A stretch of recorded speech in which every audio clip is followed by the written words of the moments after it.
the fuck is that?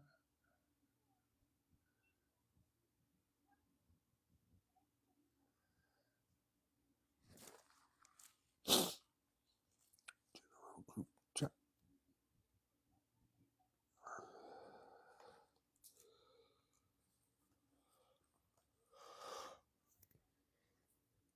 Oh, fuck, excuse me. Hopefully everybody's having a great night tonight. Tonight we're going to try something a little bit different.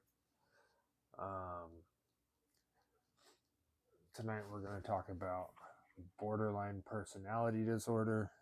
I do ask that unless you have borderline personality disorder or have experience about borderline personality disorder, that you wait to request.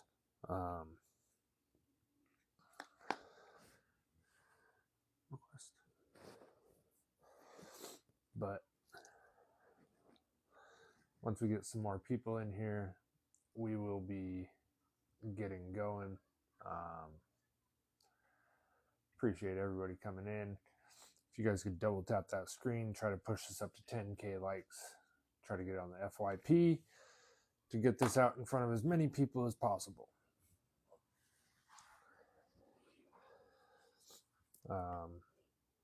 Michael said, what about it? We're going to talk about the struggles of it. We're going to talk about a whole lot of things when it comes to BPD. You might wonder, who am I to talk about it? Well, I am married to an amazing woman who has BPD.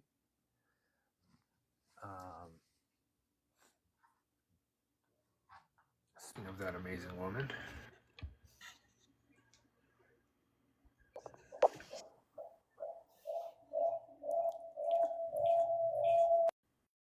oh, that's fucking weird. There we go.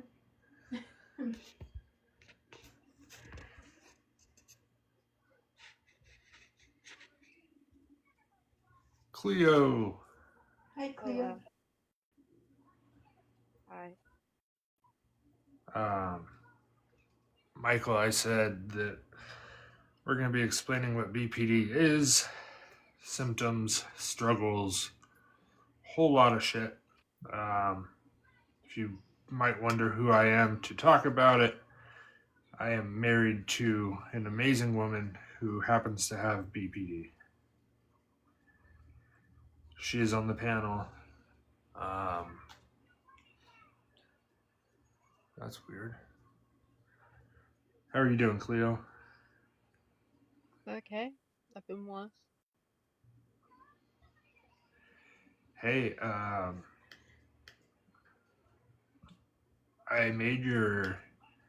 was looking at my mod list earlier. Mm-hmm. And it said that you hadn't been on my live in like 30 days. So I made the account you're on a mod. Yeah, it's because in case this one gets spammed for some random reason, I have a backup one. Yeah, I figured. I did the same thing with mine. But now you're a mod on both accounts, so you have privileges. I appreciate that. I appreciate you. Done, baby. How are you and your wife? Oh, sorry, Cleo. Michael, do you want to come up and talk about it? We're doing good, Cleo. That was good Yeah, to hear. wifey's up here tonight. Woohoo! It's a very rare occasion we see Rob's wife on panel. Right? You guys should consider yourselves lucky. I'm never on here. Hi, Michaela. All right, Michael. No worries, bro. If you change your mind, feel free to request up. I do ask that we reserve the panel tonight for people that have BPD or people that are in a relationship with somebody with BPD.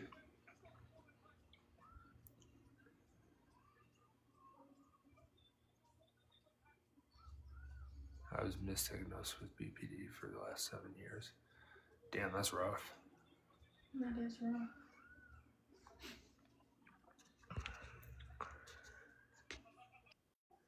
If you're going to request, I do ask that you either have BPD or in a relationship with someone with BPD, and that you could comment something of some substance before you request up, because we do not want trolls tonight.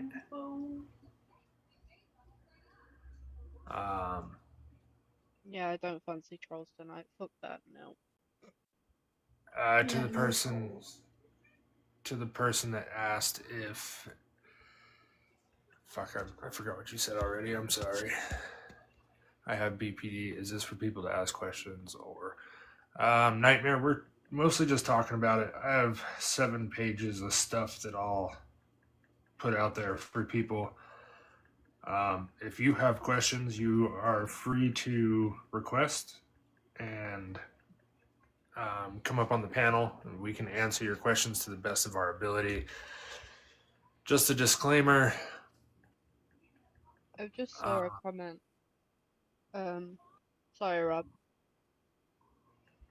I just saw a comment. I don't know if you can see it. BPD women are the best. My comment on that is it's not always the best. It puts people in challenging positions like myself and Rob's wife. And it puts us in a headspace where we think our partners don't love us. And there's a lot of reassurance that needs to be put towards the relationship to put somewhat our minds at rest. So I wouldn't say we're the best people in the world. I also wouldn't say that you're the worst people in the world, though. Yeah, it's a mix of both. We have a lot of love to give, but it's very hard to acknowledge that love back. Oh yeah, it really is. And I don't know your name. I'm just gonna call you Irish. Yes. Every person deserves a voice, and thank you. Fuck off. I'm liking this with my backup account, and it keeps trying to report it. I'm gonna report my own live. That's shitty. Welcome, Old Trafford. I appreciate you being here. I saw that you said you don't know enough to really comment on it. If you want to stick around and learn some things, feel free. Appreciate you being here. Let's see. So before the live, I went through and put together a bunch of stuff. God damn you. I feel like, well, I didn't have a topic for tonight, and I feel like after that live that I had seen the other day that this would be a good topic. There's a lot of people out there that put false information or potentially damaging information about BPD out there. There's a lot of people with biases about BPD. Before we get started, I do want to say, for the record, none of us are mental health professionals. I'm not a mental health professional. My wife's not a mental health professional. Cleo's not a professional. But Cleo and my wife both have borderline personality disorder, so they're kind of their own experts on it. Yeah, we can speak a little bit about having it, and Rob can speak a little bit about being with someone who has BPD. And just to say, DBT is really good too. I have heard a lot of success stories with that, and that helps a lot.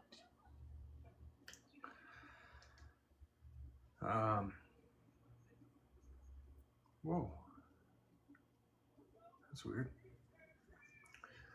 All right. So, the things I have says, so borderline personality disorder, also known as BPD. A lot of times people will confuse BPD as bipolar disorder, but they are not the same thing. So the prevalence of any personality disorder, I believe this was from 2003, so it's a little dated, was 9.1% of people had any personality disorder, and the prevalence of borderline personality disorder is 1.4%. So at that point, it wasn't very common. There's still a ton of misconceptions about it.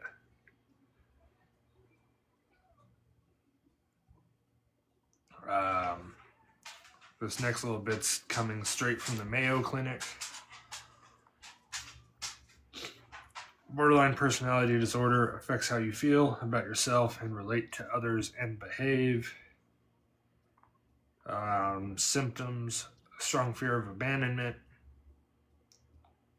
This includes going to extreme measures so you're not separated or rejected, even if these fears are made up.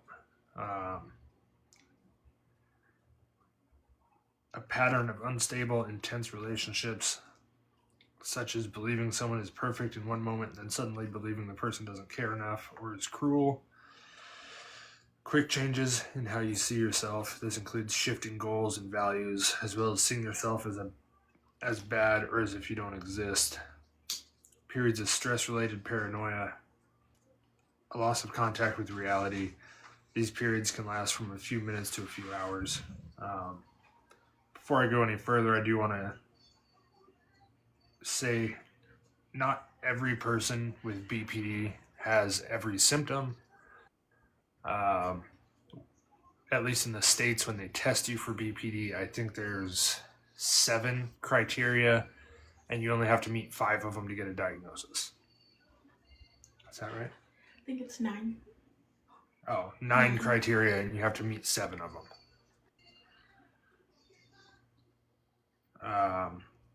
Impulsive and risky behavior, such as gambling, dangerous driving, unprotected smecks, spending sprees, binge eating, drug misuse, sabotaging success by suddenly quitting a job or not staying in a positive relationship, threats of self-harm, mood swings that can last from a few hours to a few days, feelings of emptiness, inappropriate strong anger, such as losing your temper, being sarcastic or bitter.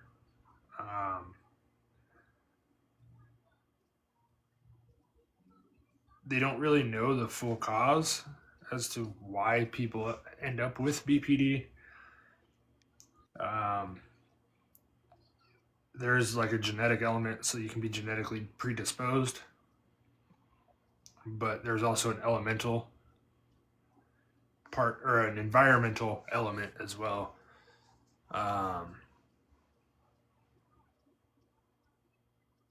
Whoa, that's fucking cool. Your service dog is trained to alert to your symptoms. That is cool. That's badass. Childhood trauma, SA, chaotic households, not growing up in a stable environment. All those things can bring BPD out in people. I do see I have a couple requests.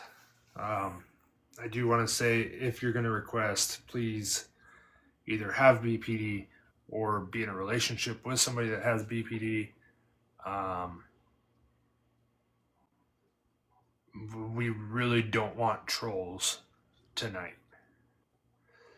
So if you're going to request, can you please comment something of substance?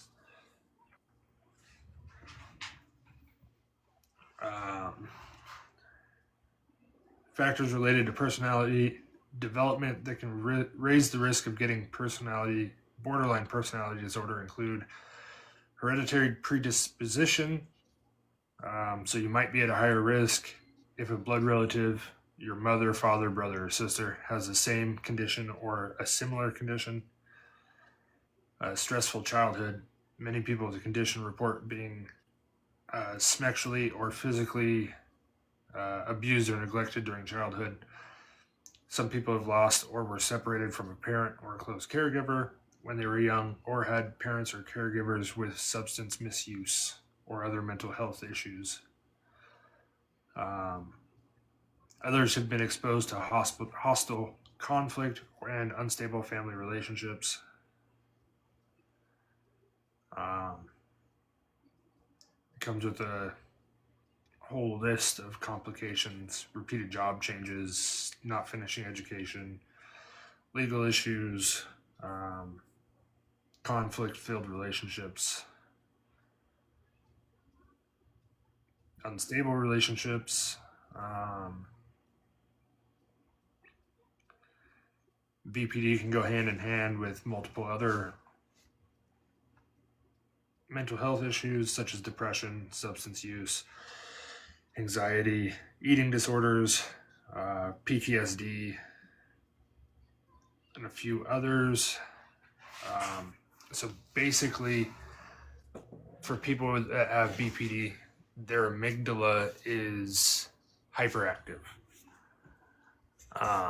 They're in a constant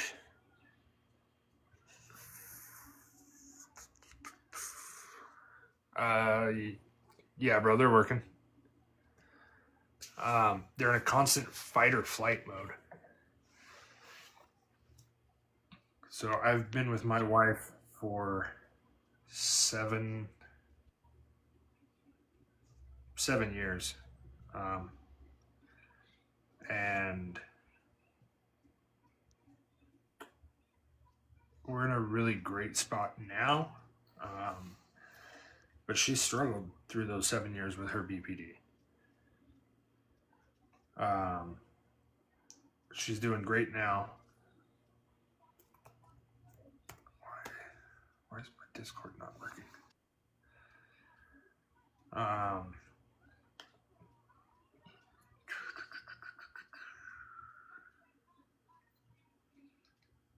It took a ridiculous amount of time for me to believe Rob actually loved me and to not think I was gonna get left. Yeah. We had countless arguments about her thinking I was going to leave her, her thinking that I didn't actually love her, a whole lot of things.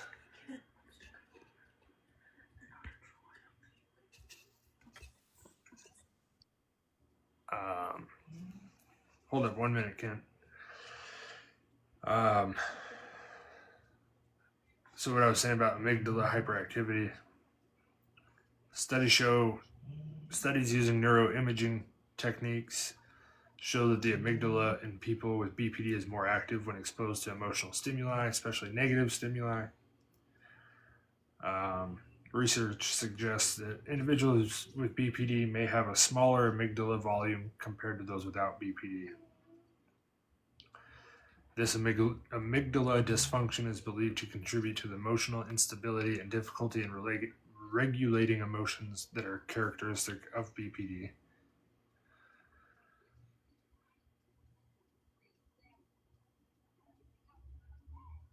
Some studies indicate that BPD patients have difficulty distinguishing neutral faces or may perceive them as threatening, further highlighting the amygdala's role in emotional processing.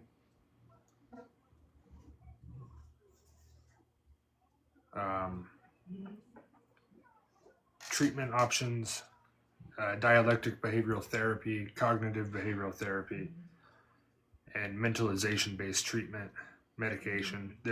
Regardless of what anybody, especially people on fucking TikTok, say, there's no cure. I came across a live the other day of a lady saying that she cured her BPD with a special therapy that she invented herself. which to me sounds fucking off the wall. I tried to comment a couple of times and got blocked immediately. Anytime I disagreed with something she said, I got blocked immediately.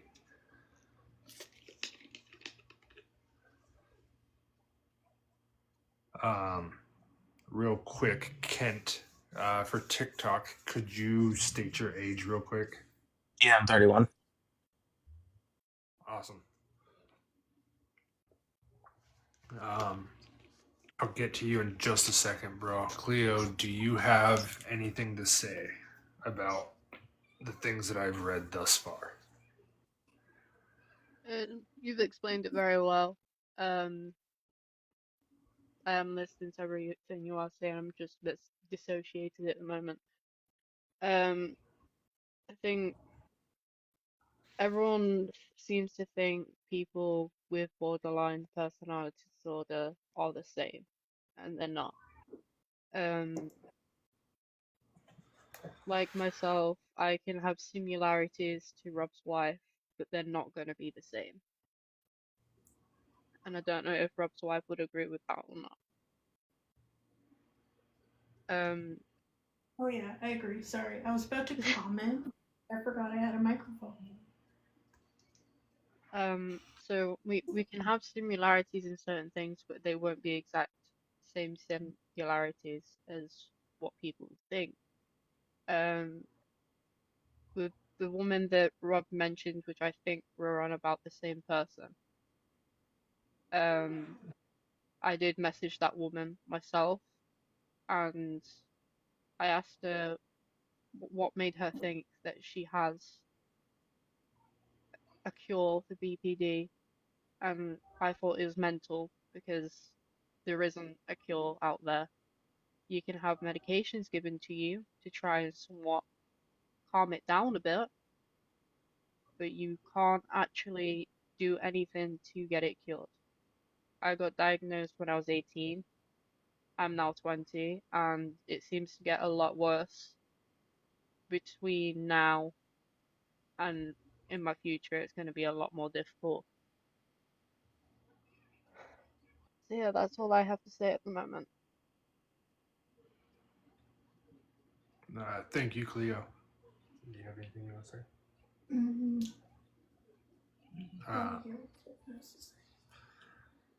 Uh, I feel like over the years, my wife's has gotten a little bit easier for her.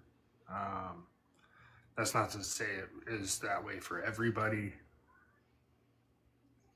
but she did some DBT. She did some other therapies, and a big thing is not all therapists are good therapists. A lot of therapists are fucking horrible at their jobs. I do want to say real quick, if you're going to request up, I do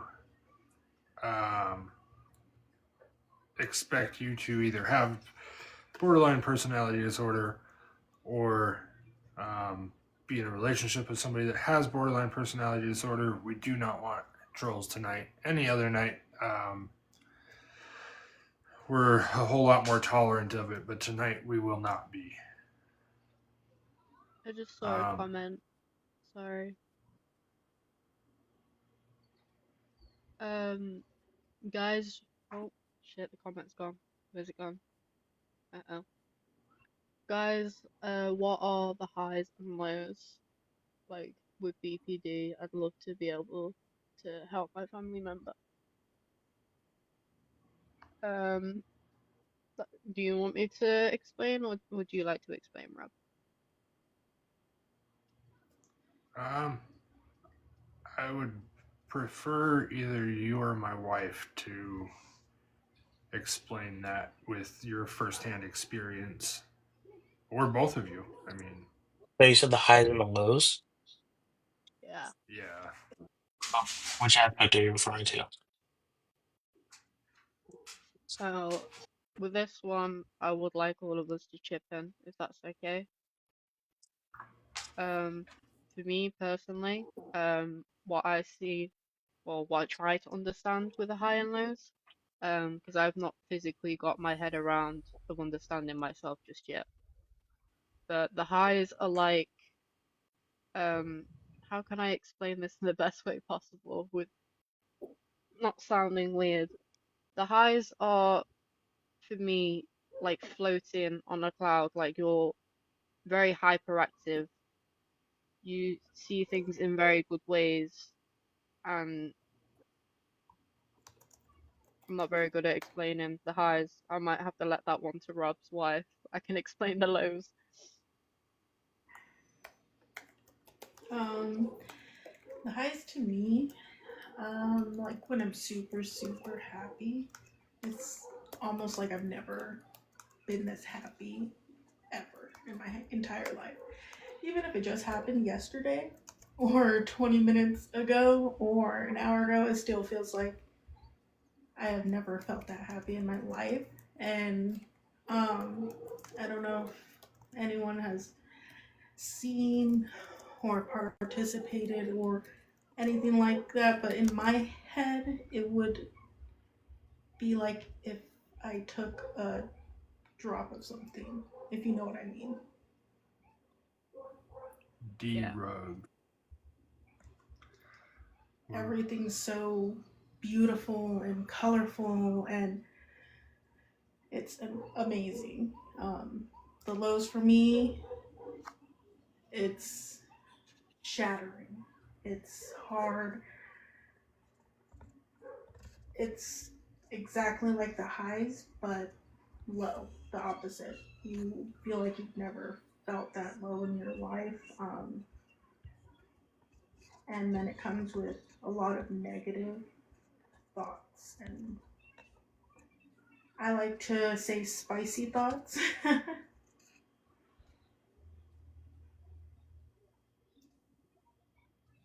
I agree with that one. Um, I can't exactly explain the highs for me, but I can explain the lows. Because I've been dealing with this for the last couple of days.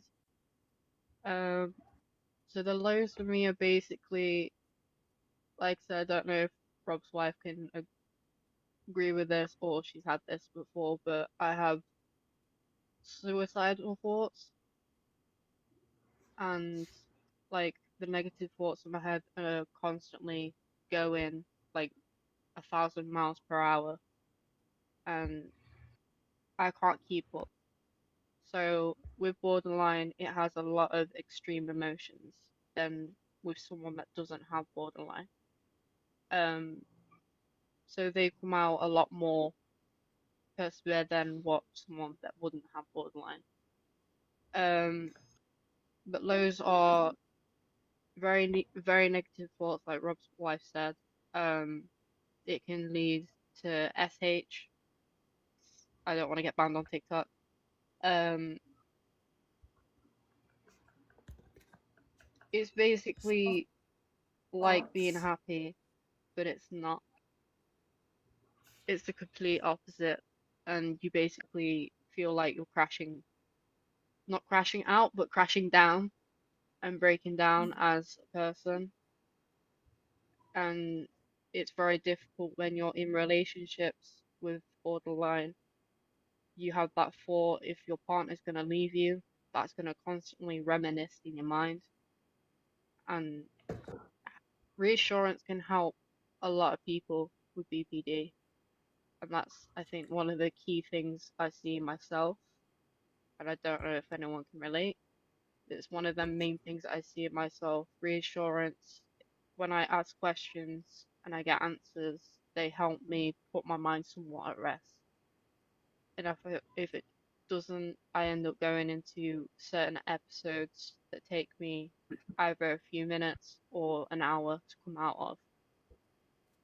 So that's the best way I can explain low moments for me, at least. Yeah, I agree with Cleo. It's exactly like that.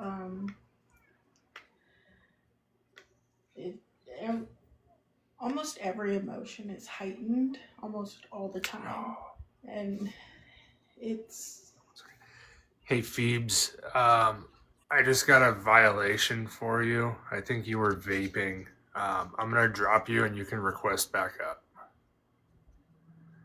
thought that was me for a sec. I'm off camera. I don't want to get banned. Ryder, go fuck yourself.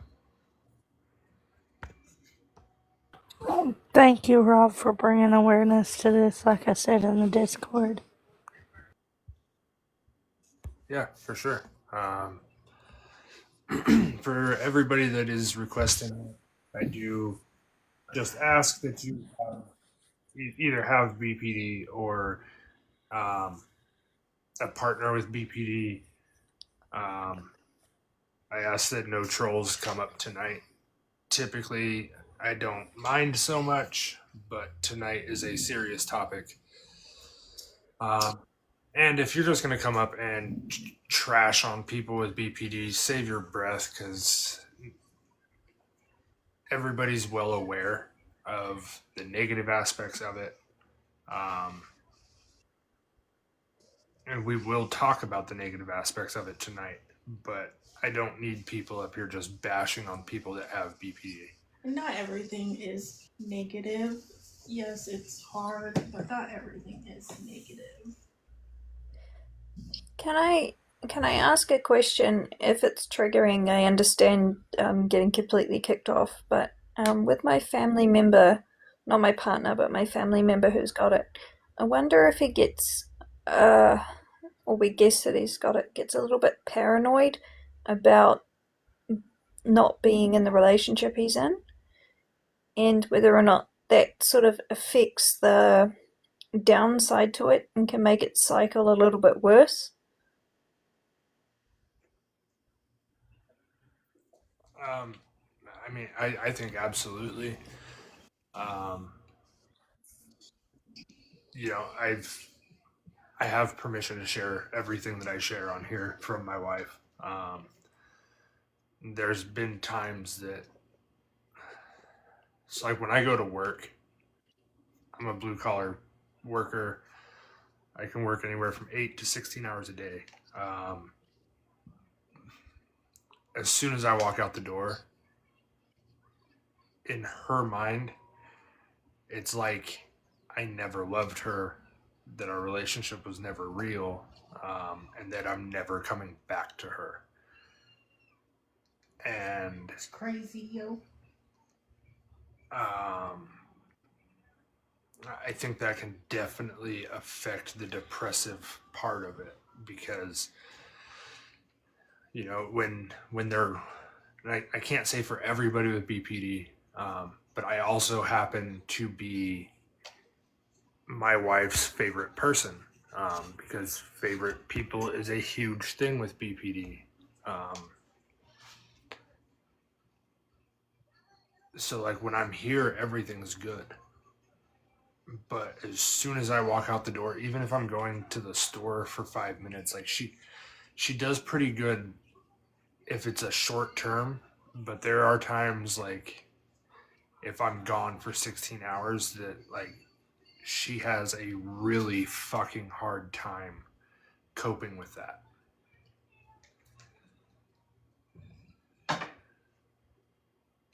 Yeah, I do. And I don't know why exactly it does happen, but as he said, it's like as soon as he walks out the door, it's like someone like flipped the lights off, and there's nothing in my head. Like I can't remember anything. I can 100% relate to that because, well, I feel that every day. So I completely understand what she goes through.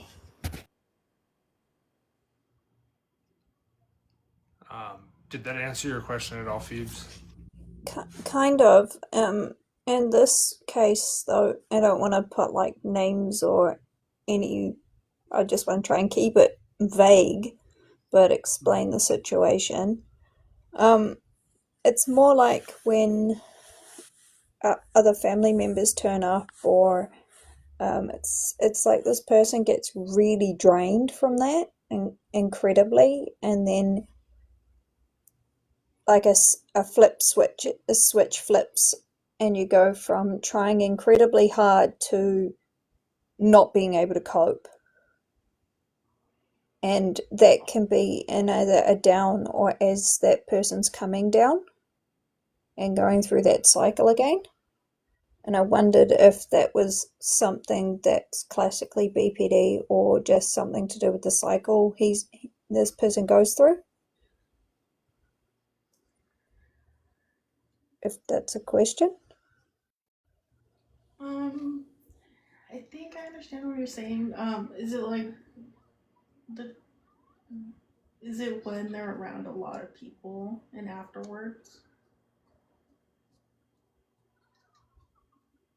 And sometimes during, it's kind of like this person gets triggered by a specific behavior or just a lot of people or the attention of their partner sort of being more on those other people.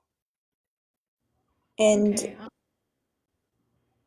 yeah, and it becomes hard to watch. Yeah. So it's with me at least, because I can't speak on everyone that has BPD. I can just give my experience. I found when I'm around a lot of people at once, it's really hard for me to upkeep my social battery, I guess. And I'm so fixated on trying not to be awkward, trying not to be weird, trying to make sure that they like me, I guess. They don't hate me, because I don't want people to, hate me. So it's really hard to be in social settings like that around a lot of people, with me, anyways. That I can vouch for. I'm not very good myself in personal spaces. Um, I tend to get like very overwhelmed at the fact that when people are near me, I don't like it and it sets me off. Um, I think with what Rob's wife was saying, ow, um, obviously everyone has different BPD or borderline. Um, Me personally, from my experience, when it comes to crowds, I can't stand them, and I can't say this for everyone else. But I have this certain thing in me where I have to have people like me. I Same. have to be the type of person where I have to be perfect. I have to do everything correct. But if I don't, I attack my brain starts attacking me because then it starts occurring to the point of everyone hates you, no one loves you, no one cares about you. And then you're stuck in that aspect because you try so hard in yourself to be perfect for everyone, as people would say, a people pleaser. Um, you want to be so perfect for that person and give them 100% of yourself all the time, but then your brain just completely wants to do the opposite and it's draining. Um, you can't keep up, and it's one of them things where people don't like you, you're gonna start putting more hate towards yourself. But I can only say that for myself because I don't know if anyone else deals with that as well. I understand. I think people pleasing is a pretty standard trait of the. Um,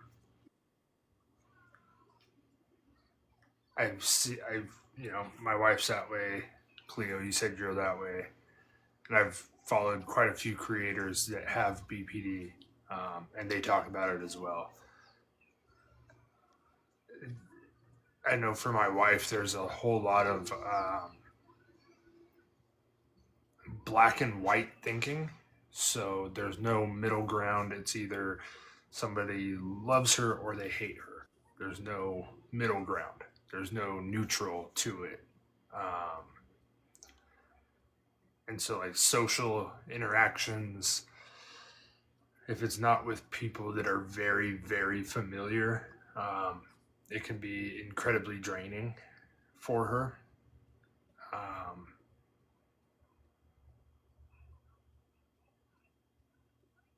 which I understand.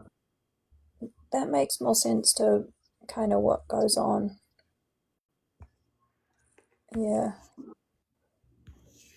I'm just trying to, like, I want to help the partner of this person understand it a bit more so that they can support the person with BPD a bit better. That way, it's sort of trying to make the highs and the lows less dramatic so it doesn't affect them so badly, if that makes sense. Yeah. So, what would be some advice in a triggering situation like having a lot of guests around or in an uncomfortable social setting that you would give me to be able to give over to this person?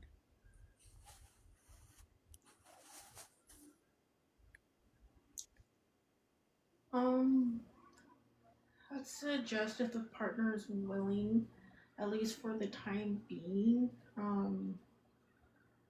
if they can do, like, if say it's getting too much, if the person with BPD can recognize it's getting too much, to ask to leave, or go outside for a little bit, or something just to get out of that space. I know there's a few things that can help snap you back to reality a little bit. I've noticed super sour things or extremely cold drinks help a little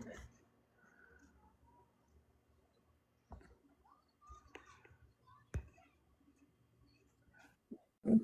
Giving this person a cold beer or a cold drink would maybe help. It might, Maybe not depending on, necessarily an alcoholic beverage, but something cold. yeah, not, I wouldn't suggest alcohol, especially if you're getting super anxious or, or thinking too much. I suggest like a super cold soda or a super cold water, and then put it like on the wrist, drink it. Um, that can help a little bit in removing yourself out of the situation before things get too much.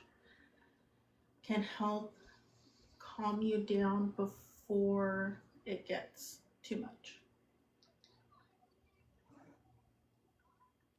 Okay, cool.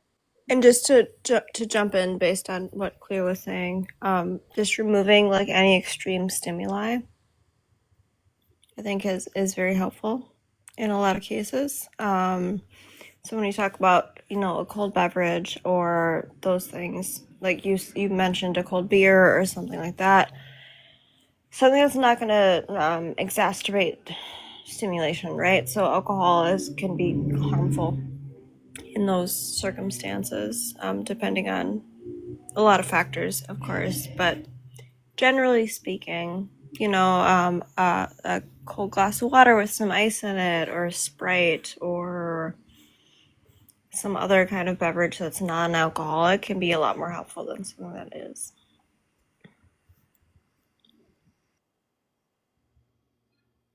I'll definitely pass that on through as well. Yeah, because it's not that I definitely don't think, even though I've seen some pretty nasty behavior, I don't think this person is a bad person. I just, and I think this person tries incredibly hard, like you're talking about people pleasing. That's 100%. But I think this person just gets way too tired from doing it and then crashes out because this person is so people pleasing and so happy and puts a bit too much on the plate and then just starts to get masking tired like and the extreme. yeah. For sure. And I wonder if, especially this particular person, will not recognize that they're likely to have BPD. My father's a psychologist, and I'm autistic and ADHD, so me looking at pattern recognition for stuff is kind of what I do. And I've been watching the patterns for years, and been researching and studying for years and going, okay, if it is anything, it'll likely be this. And just wanting to be able to pass on as much support information as I possibly can, so that the relationship doesn't look like it or doesn't feel like it's on the rocks all the time. Yeah, it takes a long, like it took my wife and I a long time to get to the point that our relationship is stable. Um, the fear of abandonment, um, the um, like what I was talking about earlier, like when I leave, like her mind tells her that like I'm never coming back. I never loved her. That basically the whole relationship was made up in her head. Um, it took quite a while for us. It took me proving that, like, hey, I'm here. And I know for us, at least, like with me being her favorite person, like if we're in a social situation, me being close helps her a lot and gives her a lot of comfort. I can Um, agree with. it provides a sense of security. Um, Well, I guess I can see it here. On a lot of people with BPD, it's really hard. We kind of match personalities with people. Uh, we'll like take on the personality that we're talking to someone else, and I know at least I do at times, and it's really hard to be yourself in front of people. So around a lot of people, it would be like you switching personalities so many times, and that would be a lot. yeah, very draining. Very draining. See, um, I've tried with my partner, because I tend to mask off my partner a lot because I'm with him a lot, other than at night time because he goes to work. Um, most of the personalities I'd say I get off with my partner, and in the process I get called a mini him because a lot of things I do is because I'm always near him, which one is annoying, and two, it's very difficult because he's not exactly an emotional man. He calls himself emotionless. So, I can mask off of him without the sometimes emotional part, but it's very fucking difficult to catch up with myself because things are switching all the time and I don't know what to do with myself. If the favorite person to a person with BPD, it can get emotional, it would be a lot harder for the person with BPD to be their favorite person. So, favorite person to someone with borderline is basically you can't see yourself living without that person. Um, if that person was to leave, you feel like you have nothing, nothing left, nothing to live for. That one thing that you see and can't see yourself without, um, it can physically destroy you mentally, physically, and emotionally. When that thing gets taken away from you, that favorite person. My favorite person is my partner as well. He leaves for work and I completely crash down because I feel like he's lost, he's gone. He's gone for the rest of my life. I won't see him again. He's completely disappeared and abandoned me. And that's where I just feel like he doesn't love me anymore. That's the current situation that I'm going through at the moment. Um, with the fact that I believe that he doesn't love me and he doesn't care. So can I ask you a question, Cleo? I know I have not seen you on this live previously. But in terms of so I'm autistic. I also have ADHD, so ADHD, as I guess we call it. Um, I think there's a lot of parallels between sort of the emotional dysregulation that we experience when it comes to BPD versus autism to a certain extent. I think there's like it's not the same, but there's definitely some overlaps, right? Do you find it harder for you to sort of retroactively reflect on situations or arguments or fights or things that have caused conflict in your relationship and sort of I'm trying to figure out the right way to phrase this. How do you reconcile the situations where either your partner is in the wrong or you're in the wrong, and how you kind of have those conversations? Do you feel like it's more difficult or less difficult? Or I don't even know by what metric I guess I'm trying to say this from. But I understand you completely. I know where you're coming from. yeah, for sure. Um, so on that aspect of things with me and my partner, um, there's a lot of things that he does that triggers me. Um, he doesn't pick up that it triggers me. I have to tell him so he knows. Um, it's been very difficult road to not force him to understand BPD, but to try and at least get him to understand it a little bit so he knows me more and understand me more. But when it comes to arguments or disagreements, we don't tend to argue, we just tend to like bicker each other. How long There's have you no been with sort, your partner, can I ask? huh? How long have you been with your partner, if you don't mind me Th asking? 3 years. Okay, for sure. Um, so we don't argue, we just like blip at each other. And when Sure. that when that thing starts to happen, I tend to get aggravated very quickly, Hmm. and I snap with him. Um, he what he tries to do to help that situation, he's told me to go away, like leave him be and calm down myself and like sort myself out in a different room. Sure. But there has been occasions where I've shouted at him without meaning to, or I've not conflicted any pain unless it's on myself. Do you feel like when it comes to your conflict resolution, right? So him asking you to leave the room and sort out your feelings or whatever, do you think that's like um, I guess useful or helpful result or like answer to how you guys handle conflict, or do you think that there's like more that could be done there? Uh, I think there could be more done there. Like there's part of me that I want him in the room with me.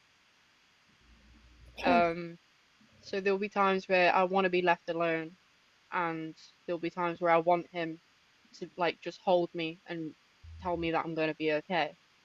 Sure. Because a lot of reassurance is the main thing with me. I don't know about Rob's wife or anyone else, but reassurance is one of the main things I that mean, one I, of the big things with BPD, I feel, is like knowing, okay, I'm not going to be abandoned, like yeah, because of how I'm reacting to the situation, and having that kind of reciprocity and somebody that you're close to or that you love or that is your partner, otherwise being like, hey, I'm still going to be here even though you're going through this. that's that's what my partner does after them sort of situations.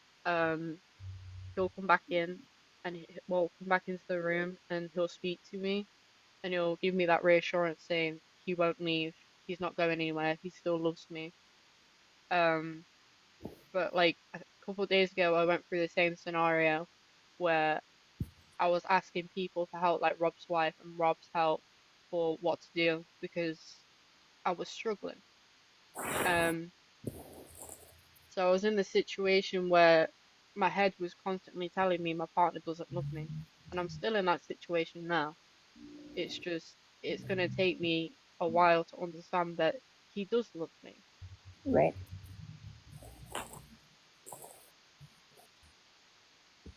But the fact that you're like consciously aware of that is so significant. I think with a lot of folks with BPD that don't want to necessarily acknowledge or deal with those feelings of discontentment and just say, oh, well, they don't love me, period, point blank. That's it.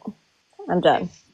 It's it's not always to do acknowledging. I got diagnosed when I was 18. I'm now 20, and it takes years.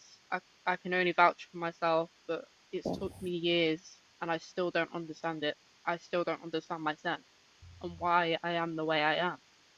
Right. But the fact that you're, um, I guess, how do I again describe this? I don't want to be like offensive or anything. I am on this autism spectrum. I have ADHD. I'm 30, so I got 10 years on you in that regard, but that doesn't matter because when it comes to understanding our neurodivergence or our mental health, it doesn't matter how old you are at all.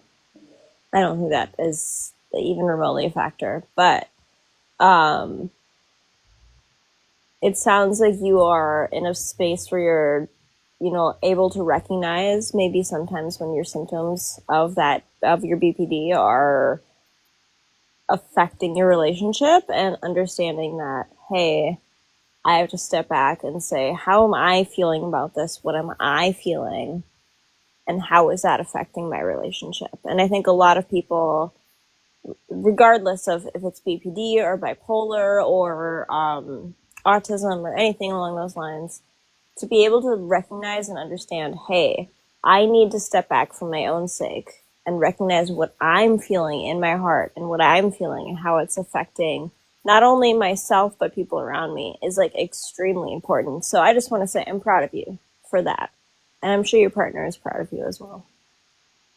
I like to believe he's proud of me, um, but it's not always the case as a scenario. Um, I some part of me does think that he does love me, but at the moment my brain's just saying no, no, he doesn't. He doesn't want to be with you. You're not good enough. Well, I mean, so I dated a man in my early 20s who had BPD, and he was at the time undiagnosed. He's since been diagnosed, and he was very. So the thing about specifically about borderline, right? There's a lot of overlaps between borderline and bipolar disorder and like level 1 autism, right? To get Hmm. to the point of a diagnosis, it requires a lot of work on the part of the person that has it, that wants to actually figure out what's going on with them. And with my partner at the time, he was so avoidant to the point where it was, he was hurting everybody around him. And I think that's like the stigma around borderline for a lot of people, is that you're basically treated as a hazard. Yeah, that's how my past relationship was. Um, I was always told that I was manipulative, I was toxic, um, that I'm always like I'm the negative person. I'm the one that's causing the problems. I was always classed as that person, but since I got into this relationship 3 years ago, um, there are things that I have noticed. The fact that some things aren't my fault, and I think that's one thing my partner has learnt me in the 3 years I've been with him. He's supported me a lot with the borderline sort of things. He just doesn't understand it, which again I can't force him to understand borderline itself. So it's one of them things. Yeah. Real quick, I want to welcome Austin to the panel. What's up, dude? Hey, how's it going, man? I appreciate you making it. You're a little earlier than you thought, so that's dope. Yeah, I had a long day at work today and was actually very excited to come on and talk tonight. Hell yeah, bro. I appreciate you making it. It's going to be dope having you here. I want to welcome our other guest. Real quick for TikTok, bro, could you state your age? I'm 26. Awesome, man. I guess I need your name too. My real name, Whatever you want to be called. you could call me Dopamine or Tire. All right, we'll just call you Tyre. I like Tyre. Thank you. You're welcome. That girl got really mad because I was like, it's Tyre. And she's like, it's Tear. Oh, Very upset. And I was like, oh, I think it'll be okay. Nobody's going to die. Anyway. Austin, I really love that you're here tonight, bro, because so my wife has BPD. I know what I understand what it's like for her. But I've heard men talk about having BPD and how it's different. And you are, from my knowledge, the only to know somewhat personally that has it. Yeah. So I feel like you can perspective. Yeah, it's not as common in males as it is something that typically derives from a specific type of childhood trauma, which is not necessarily as frequent in males. So that it makes sense that you maybe don't know as many men with it around you. But it is very difficult. You know, it's it makes relationships very difficult. It makes holding jobs very difficult. It makes, being consistent just kind of in my everyday life. Honestly, it seems like consistency of any kind really just kind of falls out the window. Even if you're catching yourself in the fact that there's no consistency. You can look yourself dead in the eyes in the mirror and be like, you are screwing up right now, and then just keep doing it. No. So, as you know, you're among friends. Yes. For everybody that is not aware of this is a safe place.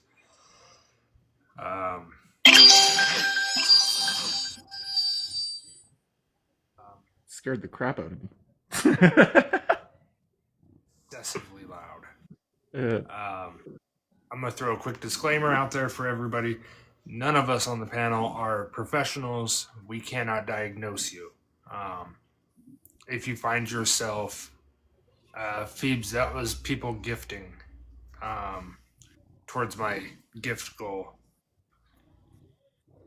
If you find yourself relating to quite a few of these things, my suggestion would be to go and see about getting yourself a diagnosis through the proper channel, whatever that process where you are at. From a professional, not from people talking about it on TikTok, please. Yes. Please. It is okay to talk about, but please. Well, okay, so can I on that point, I think it is really important also though for anybody that is watching this TikTok, like self-diagnosis is obviously not the most ideal in terms of being able to use that in work settings or home life or whatever as a means to explain behaviors or what have you. However, I do think, at least if you are a citizen of the United States, if you have done your variable amount of research and have really tried to understand what that means to have a diagnosis, it's not wrong to self-diagnose, okay? Because a lot of people cannot afford the $400 to $700 to get a diagnosis for various things, right? So there's a middle ground there. There's a middle ground. I think Self-diagnosis we do not support because it can be problematic and it can cause Lead to people further to problems. Can I view just say BPD in a worse view than they already do. And even doctors misdiagnose sometimes, so. Can I just say something on this real quick? That's very true. I don't support self-diagnosing, so I'm with you on that one, Rob. This I don't know if this is for everyone else. I'm gonna say that a lot, so I do apologize. Um, but for me, when someone, let's say on TikTok or someone in person is trying to self-diagnose themselves, let's say from TikTok or just looking at a few symptoms and thinking, oh, I have BPD, you got to think that it can trigger some people, you saying, oh, I have BPD and self-diagnosing yourself. Personally, it triggers me because people self-diagnosing themselves and saying that they have borderline don't realize how difficult it is on a day-to-day basis with people that do have borderline personality disorder. Well, One of so, the go ahead. It's one of them things where some people are going to think you're looking for attention and you've not done enough research.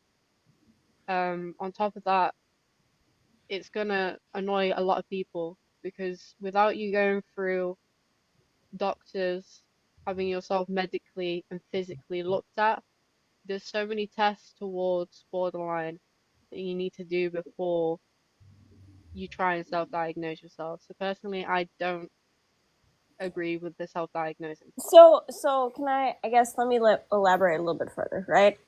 I think that, well, first of all, I'm sorry for assuming, I don't want to, but I'm guessing you're not from the United States. We are a country that does not have access to basic medical health care, including any kind of diagnosis for any kind of mental or physical illness. I have been diagnosed with autism and ADHD. Okay, so I've gone through all of those things. However, prior to that, I did come to the conclusion of my own volition, and I was correct. Okay, and I'm not saying that every person, like, it's a lot more convoluted than that, right? I'm not saying that every person that self-diagnoses or diagnoses themselves is like absolutely accurate, because that's not always the case. In fact, I would say overwhelmingly, probably an individual is correct maybe 30 to 40% of the time when it comes to if that. BCM, if that. Okay. However, I think that for the individuals that have experienced hold on, sorry. I kind of agree with Lexington's point. Sure, and that's totally fine. I think that it's not as black and white, just like anything. As somebody else pointed out, sometimes doctors are wrong. You can have a doctor that has been in practice for 30, 40 years, and they will be doling out diagnoses for mental health conditions and be absolutely way off base. Like, that's not, to assume that any doctor, just because they have a doctorate, is just going to know, like, and have an accurate assumption or a basis for giving out a diagnosis, I don't think is realistic. In the same way, I don't think assuming that a random person on TikTok scrolling through videos, diagnosing themselves, is going to have an accurate understanding of it for themselves. I think it's both. Those are two sides of the same scale, right? Two sides of the same coin, so to speak. I will never condone self-diagnosis. Far too many people try the self-diagnosis and then use it as an excuse for shitty behavior and then get diagnosed with something else. I do agree with that. I do agree with that. Far too often, BPD is misdiagnosed as bipolar disorder. My wife had an incredibly hard time a couple of years ago. Ended up going to the hospital, and the doctor at the hospital tried to tell her that she had bipolar. I agree with Lexington. but it clearly doesn't. I think if we had So- more comprehensive access to basic medical and healthcare and mental health care in the United States, this would even be a discussion.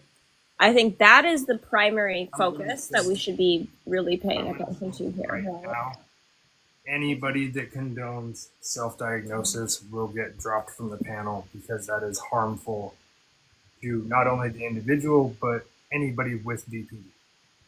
That pisses me off to the fact that some people think, sorry, I'm trying not to get pissed off here. It pisses me off where some people turn around and say, oh, I'm self-diagnosing myself with BPD, not looking into the symptoms, not doing their research, not even considering to go to a doctor. Because I have known people in the past to tell me they have BPD and they've self-diagnosed themselves. That is what pisses me off. You don't know what someone with borderline goes through on a day-to-day basis. You don't know what their head's going to be like, because I can tell you it will be very different every fucking day. When I would objectively argue in the same way that people will not diagnose themselves with NPD, like a lot of people that do have borderline are not going to come to that conclusion naturally on their own just by doing some Googling. Like, I don't think it's that simple. And again, my point is, I don't necessarily agree with self-diagnosis as a hard line, like, hey, I have this thing, and like, you know, putting on your profile and making it like your whole identity or whatever. I don't agree with that. I do agree with the idea that because of where we live in the United States, we do not have access to comprehensive mental health care. A lot of people don't. There are a lot of people that are impoverished that do not have access to basic health care, right? And that forces a lot of folks to do their own research and do those things.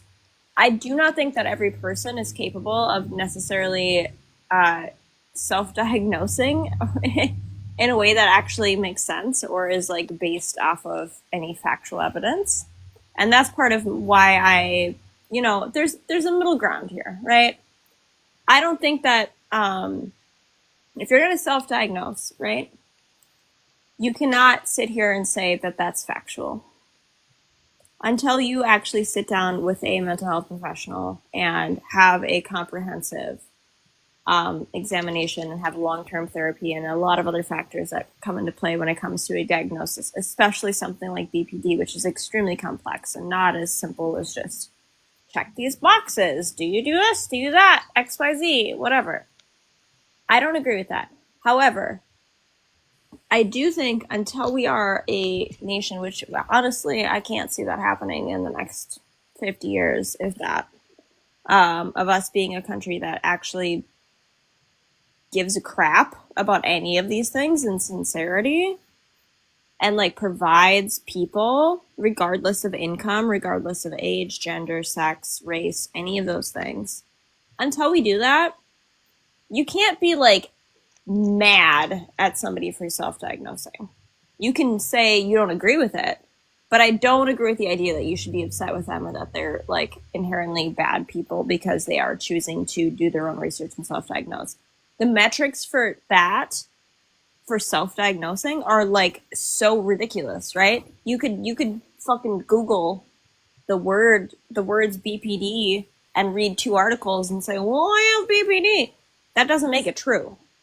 But then there are other people that go through extensive amounts of time of their life doing that research, looking up the information, looking up the symptoms, looking up the, you know, comparing their experiences to experiences of people with BPD, so on and so forth. And that's the difference. When it comes to self-diagnosis, there's not a baseline of any kind. And that's where the problem lies. Because there is not a baseline. No, to me that's annoyed me on so many levels. That's all I'm gonna say on that.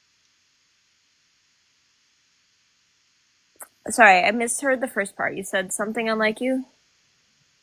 No, I said what I'm gonna have what to strongly disagree. Yeah.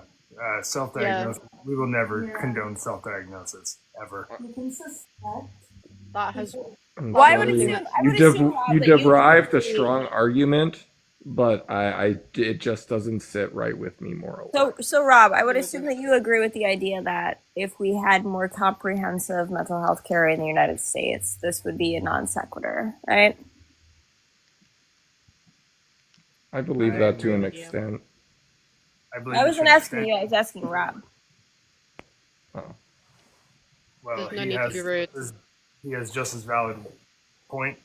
Well, of course. I'm not saying he doesn't, but I'm asking you, though, because you're the host. So that's why I'm asking you.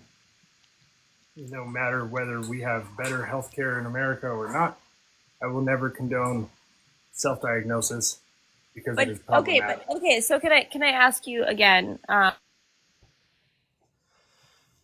No, you cannot ask me again. I do not condone self-diagnosis. I am not going to argue that point with anybody. It is problematic. It can cause misdiagnosis, and that's the end of it. I will not condone it. I will not allow people up here to condone it.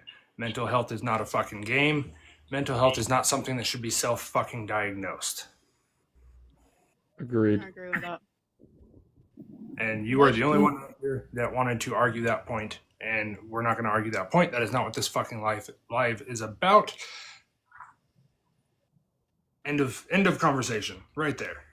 Thank you. Thank you for that, Rob. Absolutely, guys. It's just the things she was saying just didn't sit right with me at all. The fact that people think it's okay to condone self-diagnosis, it's not. It's not something you should be doing. If you genuinely think you have borderline or anything wrong with you, get seen by a medical professional. That's all I'm asking. Instead of just going on TikTok, looking at some video to do with BPD and say, oh, I have BPD. No, it's a lot more complex than that. It is okay to believe you have some of the symptoms, but if you believe you have the symptoms, go to a medical professional and get a proper diagnosis. Do not diagnose yourself with it, please. That's what I'm trying to say. So, Preach. just don't be that type of person to self-diagnose yourself. Just please get yourself seen by a medical professional. It's more complex than what you think. You can trigger people by self-diagnosing yourselves. Don't know if that can vouch for anyone else, but it does with me. Yep. It's I the wasn't fact saying that, much for a reason. but I'm just straightforward. But not just that, but when you self-diagnose, you have biases that you are not even aware of. You can be, oh, well, I don't do that, and you might actually do it. Or, oh, I do that, and you might not actually do it. There's no use in self-diagnosing. You wouldn't fucking self-diagnose yourself with cancer. Why would you self-diagnose yourself with a fucking mental health condition? You did say to self-diagnose if you can't go to the doctor. Every state in America has Medicaid. Get on fucking Medicaid and go fucking get diagnosed. And if you can't get on Medicaid, 90% of clinics offer a sliding scale program where you can make payments. Mm-hmm. Go see a mental health professional, end a conversation. I'm gonna crash the fuck out. This woman that came up on the panel. Sorry, Rob, I'm not trying to be disrespectful. This woman, right, I've just saw your comment. You've just said, let me just read the comment real quick. Where the fuck's it gone? I'm not saying, oh, where's it gone? I'm not saying I agree with self-diagnosis. You literally came up on the panel and you said yourself you agree with self-diagnosing. So you can't say otherwise. Only 30% of people are capable of self-diagnosis, which means 70% of people that self-diagnose would be incorrect. Mm-hmm. She loves cheese. I've never had a problem with you all my lives, but I have a problem with that, and that's where we're gonna leave it. You just condoned it. You literally just said to self-diagnose if you see yourself relating to those issues. I'm not going to continue to argue this with you. Regardless of the amount of extensive research one does, they can be a fucking professional on the topic themselves. If they do not have a certificate to go along with that, it does not matter. Yep. I'll do a quick poll of all the people on the panel. I'll start with my wife. Did she say that she condones self-diagnosis? Yeah, she said you gotta admit that in some cases it's okay because some people can't afford it. If he loves cheese, you're very incorrect as a person. In America, there's Medicare or Medicaid or whatever, and ways of getting an appointment. There's fucking free mental health clinics. Cleo, did you That's hear? literally how I found out. I had no fucking money, and I went to a free mental health clinic. Hello, I have my name. Sorry. Guess I was what? eating chips. Cleo, did you hear her say she condones self-diagnosis? Yes, I did. Okay. Austin, same question to you. At the beginning, yes, and then she backpedaled. And then kept trying to argue for it. Yeah. Why do people always do that? That's annoying. They say one thing, they do another. I think she realized that she didn't make a great point. She made no sense whatsoever. But that's okay. That's, this is a place to help educate and stuff like that. So it's okay to agree to disagree. Not everyone's going to have the same opinion on everything. It is, at the end of the evening, it's still all love, and I just agree to disagree on this topic with her. Yep, absolutely. Same. That's why I'm not muting or banning her. She's welcome to stick around and pay attention and learn some things about BPD. But I will never allow somebody to condone self-diagnosis on my live, on my platform, because none of us are fucking professionals. Some of us might have BPD. Some of us might have other mental health disorders that we will talk about later. But we're not even aware of. So. So back to the topic. Okay. This woman's getting angry in the comments. That sucks because Tyr left, and I really wanted to talk to him.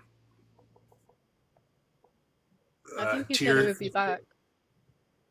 Hopefully. He said he'll be back in about 10, 20 minutes.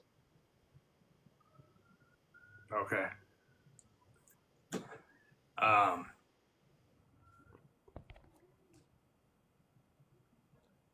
lost my whole train of thought.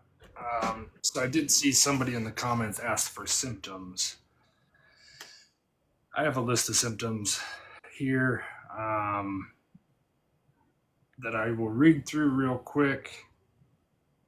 If anybody on the panel feels like any symptoms are not on this list or are incorrect on this list, please let me know. Symptoms of BPD may include a strong fear of abandonment. This includes going to extreme measures so you're not separated or rejected, even if those fears are made up. Pattern of unstable, intense relationships, such as believing someone is perfect one moment and then suddenly believing the person doesn't care enough or is cruel. Quick changes in how you see yourself. This includes shifting goals and values as well as seeing yourself as bad or as if you don't exist. Periods of stress-related paranoia and loss of contact with reality, so dissociation. Impulsive and risky behavior, self-harm, or threats of control-alt-deleting. Mood swings that can last anywhere from a few hours to a few days. I know my wife struggles with this one, an ongoing feeling of emptiness. Yeah. Appropriate strong anger, such as losing your temper, being sarcastic or bitter.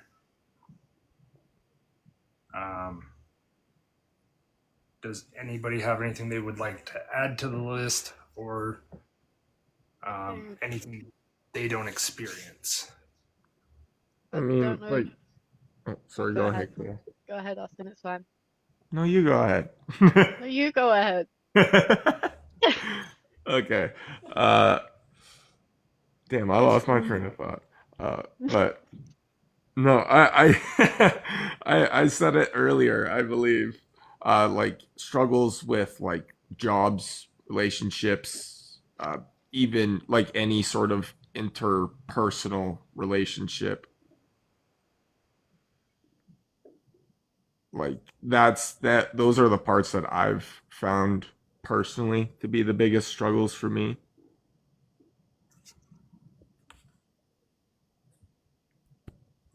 That I can agree with.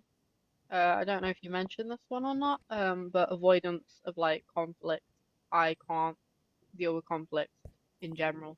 Um, so I don't know if anyone else deals with that. So when my partner, let's say my Hmm. partner like tries to tell me about something and conflict me about it, I don't react very well. Yeah. I just don't listen And because I don't. overwhelming feelings of guilt. Yeah, Oh yeah. That's Everything makes you feel guilty all the time.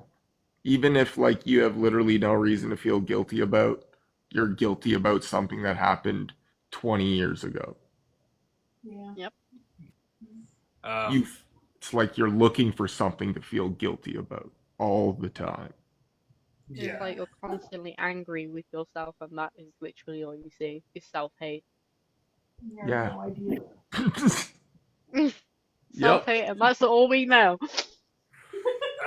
Real quick, We're like Satan if Satan was a person. That's yeah. real quick, Lexington's dialectic behavioral therapy. It is very beneficial for a lot of people with BPD, as well as cognitive behavioral therapy. And there's a couple other ones, or at least one other one. Mentalization based treatment. Some doctors will prescribe medication for BPD, but there is no medication that fixes BPD. Proper waffling. Do I think BPD is funny? Well, you're someone who has it, and well, here's the thing, bud. I either gotta cry about it all the fucking time or laugh at myself. So, which one am I gonna choose? Yep. There's some pretty I fucking funny memes out there as well that Rob Spice sent me, you know. There's some I funny rather shit out laugh at there. everything than cry all the time, so I choose to make fun of everything because it's easier. That's Or the walk only around in way. a ball of rage.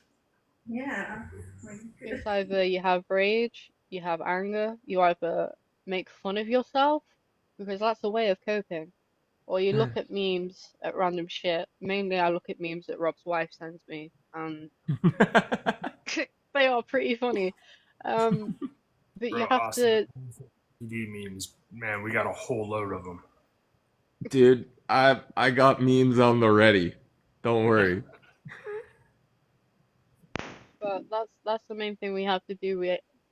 One way that we cope with it is making fun of it or making fun of ourselves.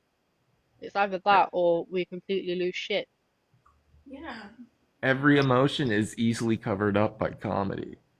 Oh yeah. Proper waffling.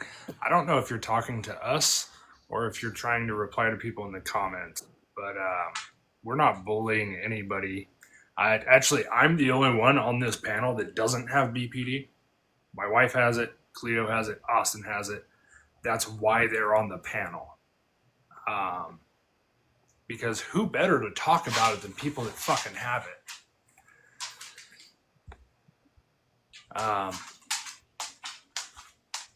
Stop talk to me. Bro, if you don't want to be talked to, just fucking swipe up. Bye. You know, I'm sorry, I'd rather live for comedy than lose my shit. Right. Woo! That I'd was, rather be a that was Looney Tune. Looney Tune. What Looney Tune would you be? Ooh, that's a good idea. Oh, that's a good question. Ooh, ooh. I was thinking of Donald Duck, but he's not a Looney Tune. Hang on. I'd be the Tasmanian Devil. Yes, yes. Or what? Roadrunner. If he catches you, you're too. Ow! You, My you. cat just. Well, my roommate's cat just bit my thumb. Why would you do that, Nemo? Either Tasmanian proper. or Roadrunner for me. I would say Roadrunner, but I would trip if I tried to run too much, so I don't really plan Bro's on wife. doing much running. Bro's wife. What Looney Tune would you class yourself as? Oh man, I don't know. I haven't seen that in so long. I have no idea, honestly. My I'd mind's probably blank. say, is it Daffy Duck? Yeah, he does. I think you might be Daffy Duck because you are like funny as well as comedy wise, and that's what Daffy Duck is. Suffering suckers. Because you send a lot of memes, and they're very fucking funny. Proper waffling, bro. Before I let you up here, you need to take 10 deep breaths and calm down. And the fact that you said you want to feel important, that just sealed the deal. You're not coming up here, bro. I'm not doing trolls tonight. Come back tomorrow night, Saturday night, Sunday night, Wednesday night, any other night but tonight. And you'll fucking be able to do your troll shit. Not tonight, though. As long as FK the body does not come on this live, I'm all good. I'm calm and collected tonight. Oh, that. That little shit, I will rip his head off. He's been back multiple times since that night. That's hilarious. We tried to get him on the panel last night. He wouldn't do it. He's always on the panel when I'm not on the panel. Oh yeah, tonight's Isn't your that like to your benefit? No, she wants to say to him. There's a lot of shit I want to say to this guy. I really do not like him. Go off, Queen. There's something about him that just agitates me. Walking around with his ding dong out. I don't want to know about your ding dong. Yeah, he's an odd. Isn't that like a felony? He was genuinely speaking on a live that he wants to walk around with his penis out. He was saying like hypothetical to the prompt, and he was trying to say that women dressing in little clothing would be like him walking around with his penis out, which I don't know how he came up with that comparison, but that was his thing. He said it like 19 times in his Stewie voice, and he's like, "So say I'm walking around with my penis out, right?" Fucking. That was the main reason why I made that hoodie, to be fair. That was the Imagine that inspiration. being the basis of your entire argument. That's insane. Yeah. But you know, I think so. Something I tell my wife quite a bit, because people with BPD seek constant reassurance um, from their favorite person, their partner, if their partner is not their favorite person, and there's times like very rarely will my wife just come out and say, "Hey, I need reassurance." Um, I try to. she tries to, but it doesn't always come out that way. Usually, she'll say like, "Are you gonna get tired of me one day? Or are you gonna leave me one day?" One thing that I've started telling her is that she's got to remember her BPD is far harder on her than it is on me. Um, Wow, I haven't heard that before. Yeah, right? That hit. Heartful words by Rob. Yeah. Mm-hmm. Ouch. Yeah. Ouch. I've That was never like heard a that stab in my before. heart. That's crazy. Whoa. Yeah, it You really just does. like opened up a new world. open up the third eye. Yeah, for real. What the fuck? I've never heard that before. I like that. Sometimes it's like, how dare you be rational? Yeah, no, I get that. No, I like that. Thank you for saying that, Rob.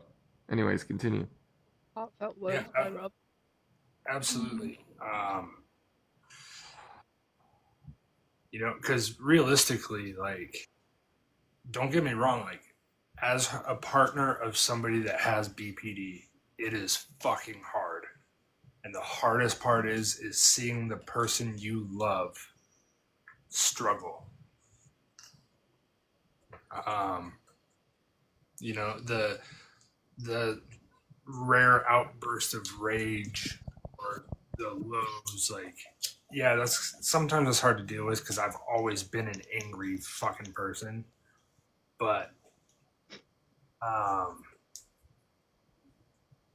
that's not that hard. Like the hardest part is seeing the person you love struggle and knowing that there is nothing you can do to fix it. Um, if you have BPD, do you always know, aka want to get it diagnosed? I would recommend getting it diagnosed because self-diagnosis is very hard, and even licensed professionals misdiagnose. There's so many variants of BPD. Yeah, that's what I haven't gotten to. Ah, thank you. You're I'm gonna welcome. quickly go back to what Rob just said. With like, oh shit, I forgot what you. Fuck's sake. Um, you was on I don't know what you was on about. I've completely lost track. I zoned out. You're doing great. I'm not. Yes, you are.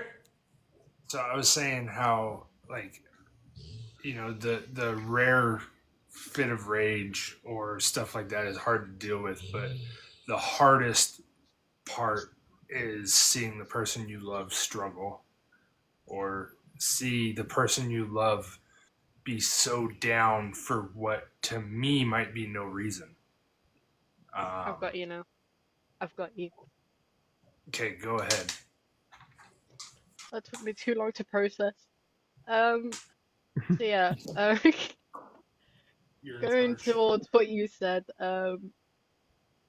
with my partner personally, I've had to speak to him about them side of things because he has mentioned in his own quote unquote saying, um, I, I feel like I'm walking on eggshells with meaning me, um, which is quite upsetting for me. Um, but it's a lot of anger and rage in borderline, and when you have yourself. No, I'm doing great here. when you're in a relationship with someone with BPD, from my personal experience, it's very difficult to get your partner to understand anything to do with it. As I'm struggling myself at the moment with trying to explain the best way I can to my partner of some things that he can maybe learn, so it's a lot more easier on me because it's very irritating to constantly explain myself and repeat myself to him. So I did send him one thing that Rob's wife sent me, and he's learned a lot from that. It's just when he leaves for work, it's like a part of me has left, because he's like the other half, but he's completely left. He's abandoned me. He won't be coming back, and it's just that constant thought in your head. And then I start hating myself because I'm not doing enough for him, or it's because I've been told most of my life that I'm not enough to the point it's conflicted to whenever I'm with someone or with people in general, I genuinely feel like I'm the problem all the time. I don't know if that's for anyone else, but you constantly feel like a problem or constantly feel like you're in the way of things. So I don't know if anyone can vouch for that. I understand. Yeah, like it's it makes it very difficult a lot of the time to believe that you are actually making a contribution at all. You could literally be giving them the world and you could still be thinking like I'm literally nothing. It's like it doesn't make any sense, obviously, right? You could be going above and beyond and still just like I am the fucking worst. Chronic Yep, emptiness. a Sorry, lot of what? it's I didn't hear what was said there. Oh, I neither said die, chronic emptiness. emptiness. Yeah, that's I heard Emptiness. that then. Yeah. I heard it that Yeah. time. A lot of that. And it's no fault of oh yeah. Go ahead, Lexington. What? Yeah, go Oh, ahead. Sorry, someone had a question. I'm it's okay. curious. I'm very curious. I'm staring at the comments waiting for it to come through. TikTok, do you mind speeding up the process? Let me formulate the question. Okay. Well, no, Okay, go ahead, formulate your question. We'll keep chatting and then we'll see your question when it pops up. I forgot what we was chatting about, to be honest. That's okay. But so did I. I'm not very good at remembering things. Yeah, yeah, I can't say that's ever really been a strong suit of mine either. So, But yeah, emptiness. There we go. Went back into my head. oh, that Um, I always remember. Rob's wife was mentioning emptiness, where you have so much. From my experience, I have so much love to give because I wasn't loved as a child. I was completely neglected. So you can. I don't know what I was going to say then. Um, So that's from my point of view. I have so much love to give because I didn't get it as a child. Um, no one looked after me. It was always me, myself, and I. So growing up as an independent human, um, it's been very difficult to cope with like the emptiness side of things. I know that I only got diagnosed 2 years ago, 3 years ago this year. Um, and it's one of those things where it's not easy thing to adapt to. I believe, correct me if I'm wrong, the ages of 19 to 25, that is where it gets slightly more difficult in age when you have BPD. Hmm. Don't know if anyone knew that or not.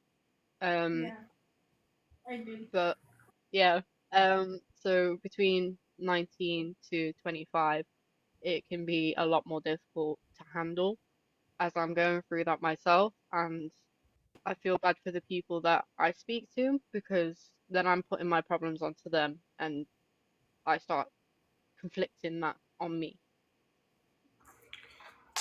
And as someone who, in that age of their life, I didn't even know till I was like 24, 24, 25.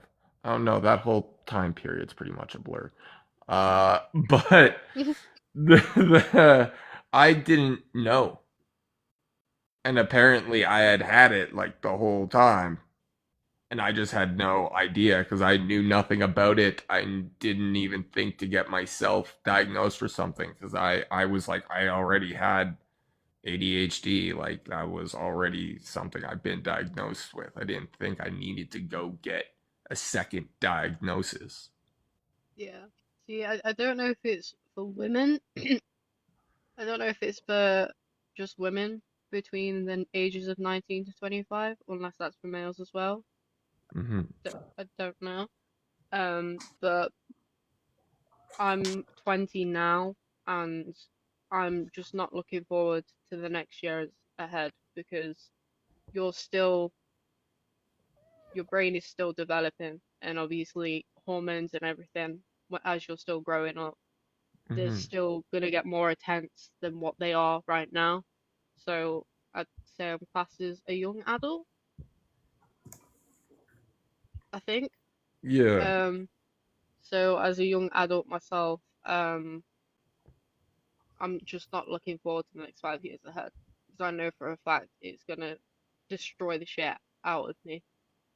Well, and in your scenario, and uh, you at least have it going for you that you have an understanding Mm, of what you have, and you have an understanding of how I probably in some circumstances to counteract or calm yourself or figure out different ways to do that, and you'll have more time to learn about it. You learning about it and knowing at the age that you are is hmm. amazing, is honestly great because you, I mean, being self-aware with BPD is also very, very not fun in its own times, you know, but Yeah, at least there is a way that you can recognize when you are having it sort of happen and like really kind of taking over.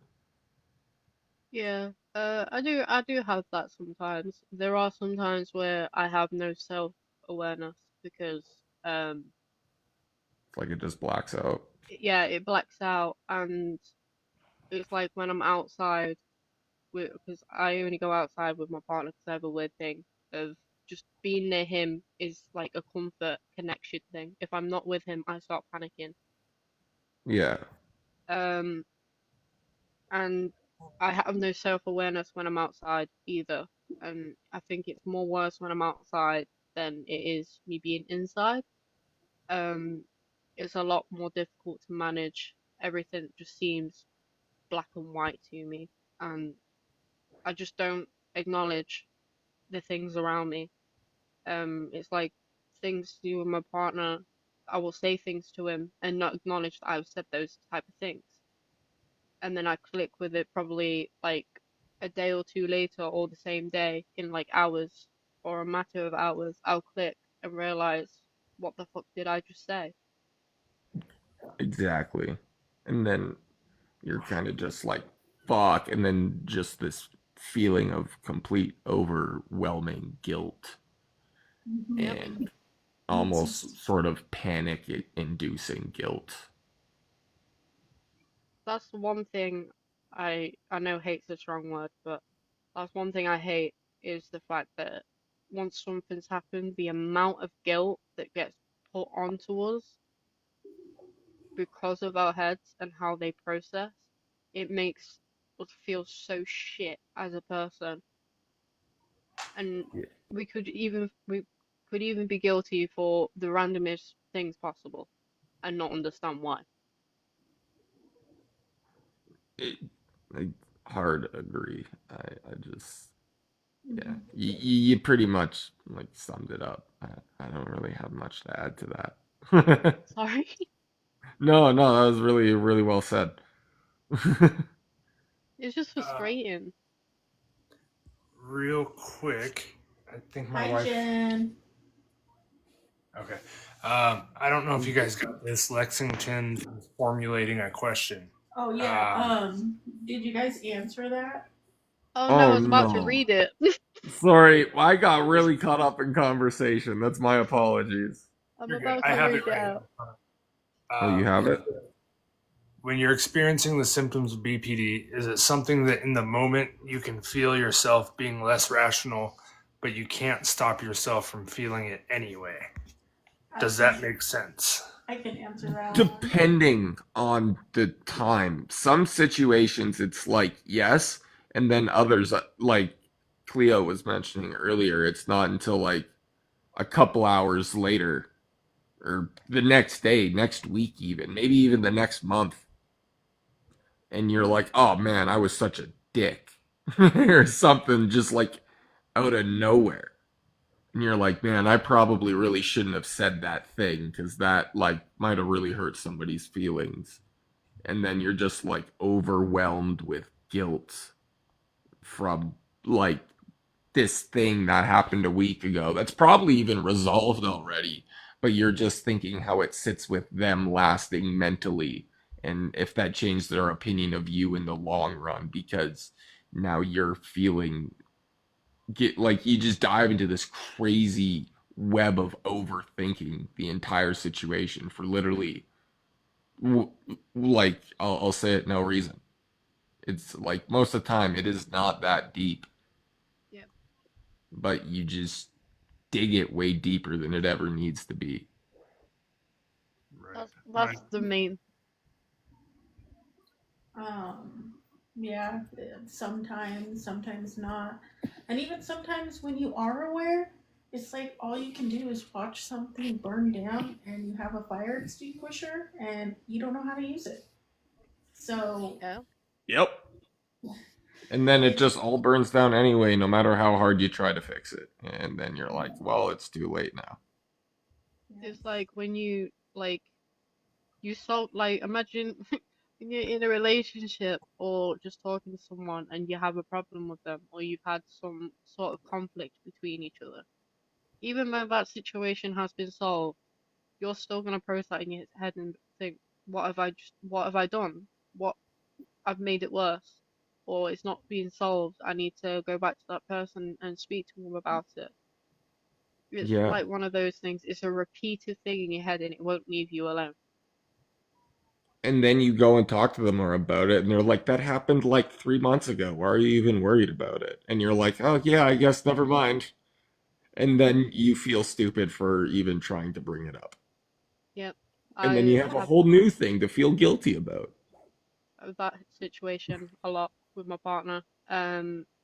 He, we, we, we don't argue. We bicker. That sounds better. There we go. Um, we have like little nudges between each other. So sometimes they can be where we're just laughing and whatnot, and then it ends up into something serious. And then I go and say something and or bring something up that's happened that we spoke about in the past. And he'll say, "Oh, well, that was like 6 months ago, nearly a year ago." And I'll just think, well, I thought to bring it up anyway because it's on my fucking mind. I want to get rid of it. right. But whether you speak about, sorry, Go ahead, Cleo. I'm speaking too much. No, No, you're no, good. you were making, you were just saying your experience. That's what this whole thing's about. I feel bad because I'm speaking too much. No, of No, course you're not. No worries. I don't like speaking too much. Cleo, I can I want yap for a bit if you want. I want all three of you guys to know, like, I did this live for you guys. I want you guys to be able to get your experiences out to people. I see all the time negative connotation with BPD. Um, People saying nasty things about BPD. I can offer my perspective as like my wife's husband. our favorite person, and in those aspects. But I don't think you can talk too much, Cleo, because you are giving your firsthand experience with it. And I don't think that people with BPD have a platform like this where they can talk about it, and people, I mean, they're not really forced to listen because they can leave the live at any time, but while they're here, they're forced to listen. And I don't know Exactly. about And if they don't want to listen, I mean, they can easily. It's not hard to swipe up on a screen, kind of thing, right? Like, this is for a place for people that want to listen to us speak about it. So, if you're speaking about it, you're doing all the right shit. It's very rare for me to speak about something so openly unless it's on about a topic that I deal with on a daily basis. So it's one of those things because I've noticed when Rob put in the Discord group chat, which everyone should join by the way, um, I noticed that he put the topic for tonight and I wanted to pitch in because I know there'll be other people that have borderline here as well, and we'll be able to either agree with things or be able to see what each other deals with differently.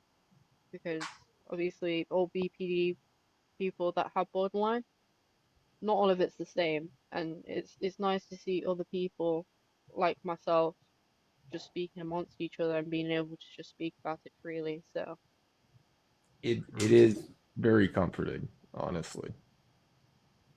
What do you want to say? So, oh, and I appreciate everybody that tunes in, even if just for a little bit or staying and listening to the whole conversation. I appreciate everybody that dedicates any of their time to even just come and listen to us speak about it. You know, it shows curiosity and wanting to learn about something. And I think that's awesome. it really is. What were you going to say? Oh, and but, it's not, BPD is so like stigmatized as it's so bad, and it may be really freaking hard, but there are good parts to it. Like like with me personally, I love how much I love. I love Agreed. so good, and like I love everyone as if they were our family. they're your Like in children. community, there's yeah. I love, So yeah, like I love being passionate about things. Like it's that I love having that little bit of fucking fire in me, you know? Like it's nice when it's tamed in a sense. Yes. since Cleo already mentioned it, we have a Discord. So if you're a person that needs a safe place to talk, or if you're a person that wants some badass BPD buddies, um, Hell go yeah. follow free. And Discord's a safe place for anybody that needs a safe place. Anybody that needs some friends, needs just somebody to talk to. It's all love there. It's all love here. There's some simple rules we follow, and that's it. Nesser, we do have people in the Discord that have ADHD. So if you're looking for people similar, feel free. Absolutely. And You can take a screenshot. anyone's welcome. Anyone's welcome. Come join. Come be friends as long as you're loving, caring, you know, considerate. That's Yeah. But we'd love to see all of you in there because it's a great absolutely. community. Send me a message, Nesser, and I will send you an invitation. Or you can take a screenshot, long press on those green words that say link tree rants with Rob, and that will take you to my link tree where you can find all my socials, including the Discord and a GoFundMe. GoFundMe is to help me get some better quality equipment and grow the community. Grow the community so we can reach more people. And we're working on trying to get established some merch. Cleo is our merch designer. She's a badass. But with being laid off since February, it's just been difficult to get that established. But you're going to, Rob. We got this. We believe in you, buddy. I might make some BPD merch. Yeah. Nuggets, if you want to join the Discord as well, you're more than welcome to. We are here for you. We're here for everybody and anybody that needs it. We love everybody. Literally, the only rules is be respectful and don't attack people. Send me a message, Nuggets. I'll send you an invite. Or, like I said, take a screenshot. Long press the link tree, and it'll take you to the link tree. Bonus, if you take a screenshot, then you have a picture of my face and Cleo's face and my cat and Austin. And I'm doing a little jump thing, so. No, because last time someone took a screenshot, I think it was Crazy Curly. She posted it on her TikTok, and it was a mugshot and a half. I was not pleased. It was on my live as well. It's still on her account with my mouth open and my eyes rolled back. I was like, what the fuck? Nesser, send me a message. I'll send you the link. I feel like something that doesn't get talked about enough with BPD is everybody wants to talk about how people with BPD are abusive or manipulative, but nobody wants to talk about the shame that comes with that. I can say from a partner's perspective, it's been a long time since this has happened. Have a good night, Lexingtons. I appreciate you being here. Yeah, thank you. Thank you. I was It's been about a to say long rest in peace. Sorry. No, wrong words. I was about to say thank you, rest in peace. I'm so sorry. Nugget, if you I hope you have a good sleep at least. I mean, that's kind of what you said. Just a very long sleep, mind you. Nuggets, if you would like to invite him to the live or the Discord, that is fine. Send me a message. I'll share the link with you. Or if the screenshot thing works for you, great. So it hasn't happened in a long time with my wife and I. But like if we had a big blow up and hold on one second. I just saw a comment. Yep. It's not curable, Cast the Moon. It can go into remission. It can go into remission, but it is not curable. I was about to tickle up on that. No matter what anybody says, there's another creator there. cured her BPD with a fucking therapy that she invented herself, and she is fucking Looney Tunes. I highly suggest nobody listen to anything that woman says. I have screen recordings of her live. Supposedly she's a researcher from Columbia University, and she sounds like a fucking lunatic. Her account has now been removed though because I reported it. So. Cleo, it's not removed. It's still up. Is it not? It says no She user found. Yeah, she blocked you. She Yay. like blocked you. Mr. Leahy did a little bit of FBI work for me. So before I finish the other thing I was saying, I watched her live on my account, my backup account, and my wife's account. And I said something on my main account about comments disappearing, and she blocked me. I got on my wife's account, and she said something completely out of pocket. And I said, hey, you're wrong. she blocked my wife's account, and then I got on my backup account. She said something completely out of pocket again, something along the lines of all people with BPD have the same fantasies. No. And I said not true. That's all I said. I said not true, and within 2 seconds I was blocked. And the scary thing is,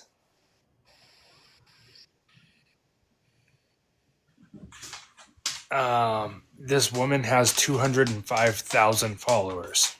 You can't fix trauma. So yeah, it's fucking. I saw a comment. Yeah, fixing trauma can cure BPD. There's no cure for BPD. It can go into remission with DBT and CBT, but it is not cured. You are likely to have it flare up again at some point. The deep-rooted childhood trauma that BPD stems from is not something that is merely cured. That is not how that works. I think that's what a lot of people misunderstand is Well said. misunderstood. Sorry.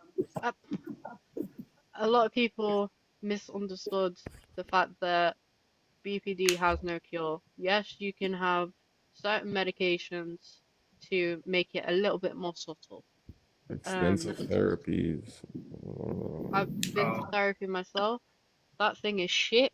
Won't be doing that ever again. I'd have to disagree from my experience. Sorry, I believe mine really helped, and if I believe it has different effects for everybody. So, but anyway, sorry, continue. But from my experience, therapy was shit. It didn't work for me. It can work for different people. But for me personally, it did not work whatsoever. I have tried medications. It just makes me, how do I explain it? I don't know if any of you have took the medications to make it a bit more subtle.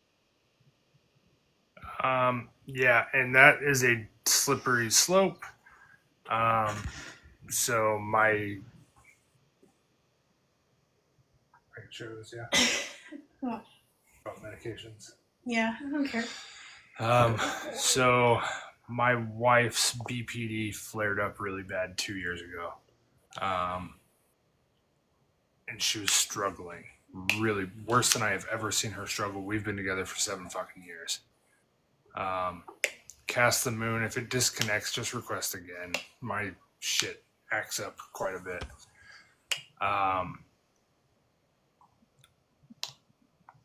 So she went to a doctor who she had seen her whole life. Her doctor knew her diagnosis, everything. Put her on a couple of medications, and those medications almost took my wife from me. She was nowhere near the person that she is. She was having ideations. It was really, really fucking bad. She couldn't tell people apart. She didn't know if I was me or her dad or my brother or anybody. That's why she ended up going and being hospitalized for a while. It was very fucking traumatic. That's another reason we don't condone self-diagnosis. And never will. Because that doctor had been a doctor for a very long time. She'd been my wife's doctor for a very long time. They put her on a combination of Abilify and amitriptyline. And then it helped for a while, for like a month.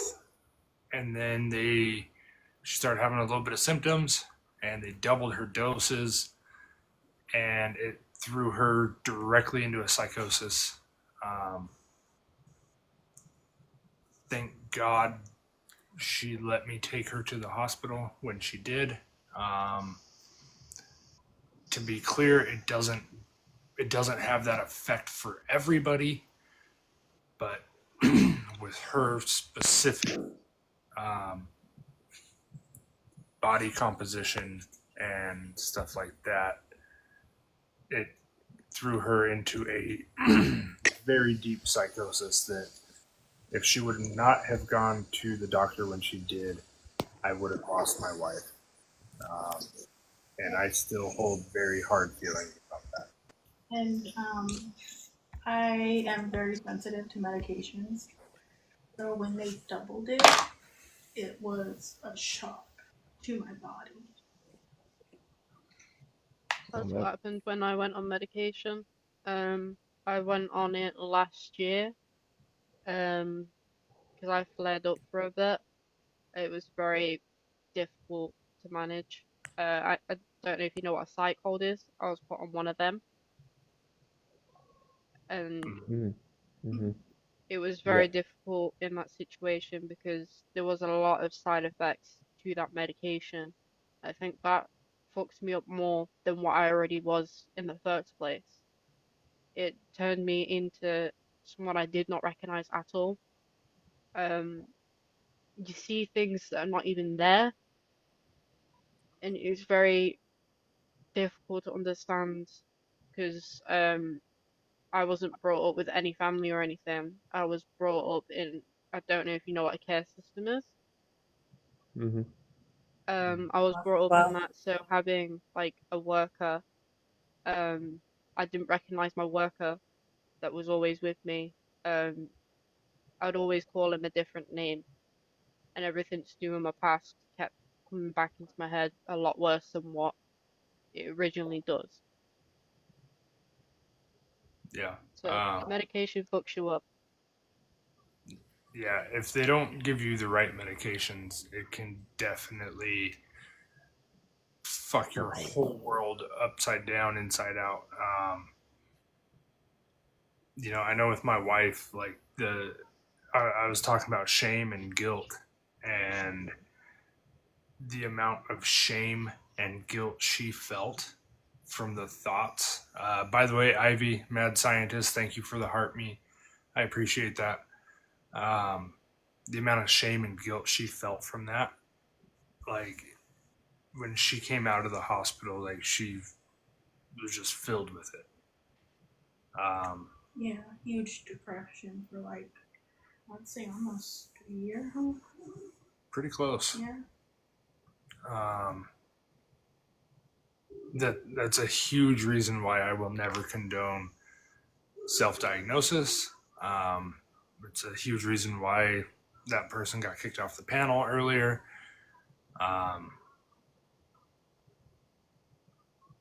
That person could have stayed if, when I said I don't condone self-diagnosis and never will on here, if they would have just said, okay, I understand, they would have been able to stay. Instead, they wanted to argue about it. So, real quick, I'm going to welcome our 3 new guests. Cast the Moon, for TikTok purposes, could you please state your name? Sorry, say that again? For TikTok purposes, can you please state your age? I'm 33. Welcome. I'm pretty sure you've been here before. Yes. I'm going to just go down the line and welcome everybody in. Nuggets, for TikTok, could you... Hello, I'm so sorry. I'm 25. Awesome. Welcome. Cleo, you're good. I appreciate you coming in and giving your experiences and contributing to this. Yes, thank you. Thank you, Cleo. First-hand experience is priceless. Nesser, for TikTok, I know you've been here before as well, but could you state your age, please? I'm 27. Awesome. If it's not too much to ask, Do all three of you have BPD? I do. I do. I was diagnosed with BPD when I was 19, and this year I was told that I had been misdiagnosed. No, I did see that. So, you know, I came up onto the panel because you had mentioned amitriptyline, but also because when you were talking about self-diagnosing, etc., you know, I thought it was important to amplify why it is so important to get properly diagnosed. So I was diagnosed through a general kind of psychiatrist on my college campus, my university campus, Maynooth University. And I'm pretty sure she just heard that I was in the care system and that I had abandonment issues and stuff like that. And she told me that I had borderline personality disorder. She told me to Google it, and she said it in one kind of meeting. And you know, I was 19, and I'd been asking for help for so long. Throughout my entire life, I'd been asking for help, and everything felt so massive constantly, and you know, all this sort of stuff. So I went and I did dialectal behavioral therapy. It cost an arm and a leg, and you know, I was grateful for some of the help that I could get off my parents, but I spent all my time working to pay to be able to go to therapy.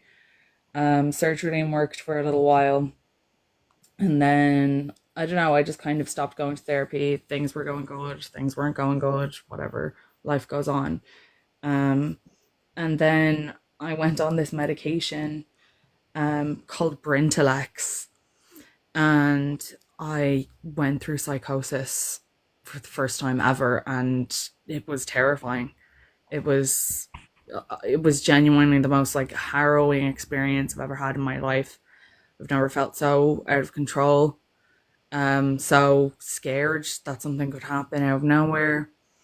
So then I go to my GP and I'm talking to them and I'm trying to get this medication sorted out. I'm saying this isn't working, and then I'm referred to like so in Ireland you go to your general practitioner and then they'll refer you to a hospital, a public hospital, a psychiatry department. It usually takes months and years, but I was moved as a priority. And then the doctors were saying that I had bipolar disorder, and I was like, okay, well, you know, you told me that I had borderline personality disorder, and then I did all of the things that I was meant to do, and I don't fully meet the criteria for it anymore, but I'm still suffering. Oh shit. Um, Sorry. That's loud. and I don't know what that was. And what was I saying? Sorry. But yeah, I was like, I don't know what this is. And they wanted to just kind of give me medication. And they said that if the medication worked, it meant that I had bipolar disorder and not borderline personality disorder. And I was like, I'm sorry, I really need to know why you're giving me this medication. And I want you to know why you're giving it to me. I don't want you to chance it. And it was very difficult. I got a private diagnosis then of ADHD. So I'd been misdiagnosed with the two big ones. So yeah, and they said that it set me back in my progress for my ADHD. I had internalized I don't know, it set me back a lot because I was putting coping mechanisms in place, and some of the things that I was doing were helping. So they were helping with my attachment trauma and my emotional irregulation disorder. Not emotional regulation disorder. Well, yeah, but they were helping with that. They were helping manage those symptoms, but ultimately it was kind of setting me back. So yeah, sorry, not to monopolize too much. Just I think it's important, yeah, fully to get diagnosed properly and to check the credentials and to double check and make sure what actually constitutes as a diagnosis versus what is a theory. that's in Ireland anyway. So, you know. And you said about your wife, Rob, on amitriptyline. I'm on amitriptyline at the moment. My doctor prescribed it to me last month, and I'm a bit wary about medication now. And I don't know. I'm just, if it's not too personal, I'm just wondering if that's because of the mixture, or how did she know when the amitriptyline, like when the symptoms were kicking in, when it was amitriptyline versus if it was burnout versus if it was a plateau period? Do you know what I mean? Sorry if that's too personal. No, you're fine. And she'll be happy to talk about it as well, but I got some shit I want to say right now.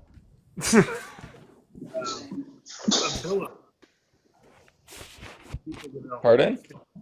Abilify is actually typically prescribed for schizophrenia.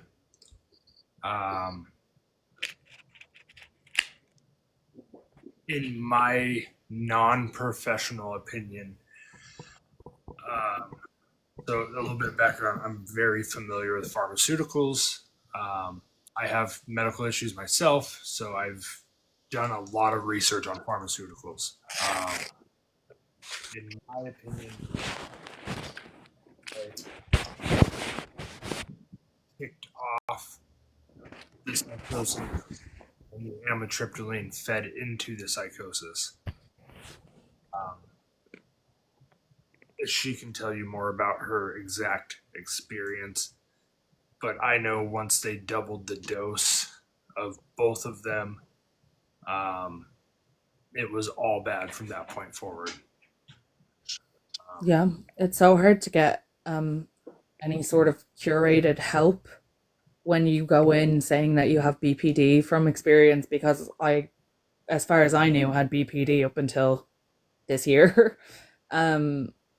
Like it was so hard, because once I said like, oh, I've been told I have borderline personality disorder, I was diagnosed in college, immediately the tone would shift, the change would be in the room, and like, I don't know, there's just so much misinformation even throughout the medical community. They just kind of like throw everything at you, and it's so disheartening to hear that that's kind of across countries. Like, I'm from Ireland. Rob, you're Canadian, are you? No, we're American. American. Sorry. Austin's Canadian, though. Yes, sir. Hello. I'm eating an ice cream. That makes me kind of laugh, because Austin, Texas, you know? So I had it mixed up in my head. Just assumed I was from Texas. Oh, you would not believe. He's got to be named after the city he was born in, for sure.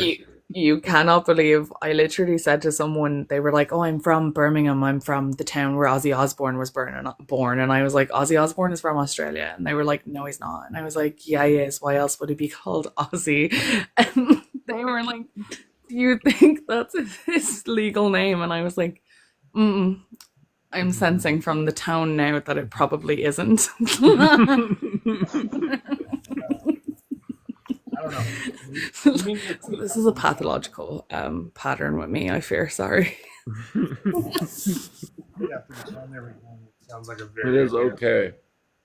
The fact that this ice cream is so good is making up for it. Oh, this is good ice cream. I'm sorry, I'm very distracted. Aussie, not Aussie, like Aussie shampoo. My husband and I are Canadian. Oh, right on. Yeah, I know, right? Oh yeah, for sure. The best I ever met was on my travels. I went interrailing, and there was this Canadian guy, and he was 19, and he was insane. He was amazing. He was like, oh, I just climb rock, like ice rock, walls of like ice rock and stuff. And like, he was telling me about how he was backpacking, and he was like telling me all these stories, and I thought he was like BSing, to be honest. He was like, oh, I built an igloo with my friends, and we roasted a chicken in it, and we almost died. And I was like, there's no way. And then he showed me actual video footage. There's no way. And then he showed me actual video footage of it, and I was like, oh wow. And then he kind of, I don't know, from that day on, I was like, I think I love Canadians. I was like, I love that. We tend to get that response for no reason. We're He just like, we love literally, you guys. he was the And we're funniest like, person I've ever met in my life. He told me that when he came to Ireland, he visited Carlow, and I was like, if you've ever been to Ireland, Carlow is literally, it's basically a village, and it's very depressing. It's really, really depressing. And I was like, why did you go there? And he was like, because an Irish person told me it was a really exotic place. And I was like, that's really funny, because I knew that that Irish person just did that to make fun of him, and they didn't think he would actually do it. Go ahead. But yeah, he's great. I'm gonna invite him to my wedding. oh, yo, what's up, Kai? Welcome, Kai. So my wife will give you her firsthand experience of the two medications. Oh, lovely. So everything was going fine pretty much until I told them that some symptoms were starting to show up again. And I didn't say they were bad. I didn't say they were unbearable. I just said they were starting to show up again. So they suggested to what is it? Up the dosage, yeah. And then it was all right, and then they doubled or upped it again. And I just started feeling like I was heading down like a really dark alleyway at first. And then I started not being able to sleep. And ever since me and Rob have been together, I've been able to sleep at night. So this was unusual for me to not be able to sleep. And I was starting to not be able to stay still. I kept rocking. Then started the depression, the negative thoughts, my symptoms going up. And it just got like worser and worser by the day. And at the end of it, it was like I was trying to defeat BPD's final boss. And I was just not equipped. Real.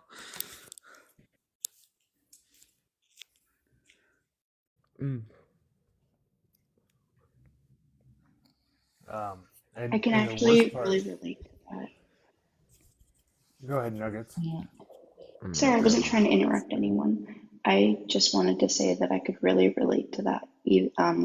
So I went through a lot of that, especially before I was even diagnosed. It wasn't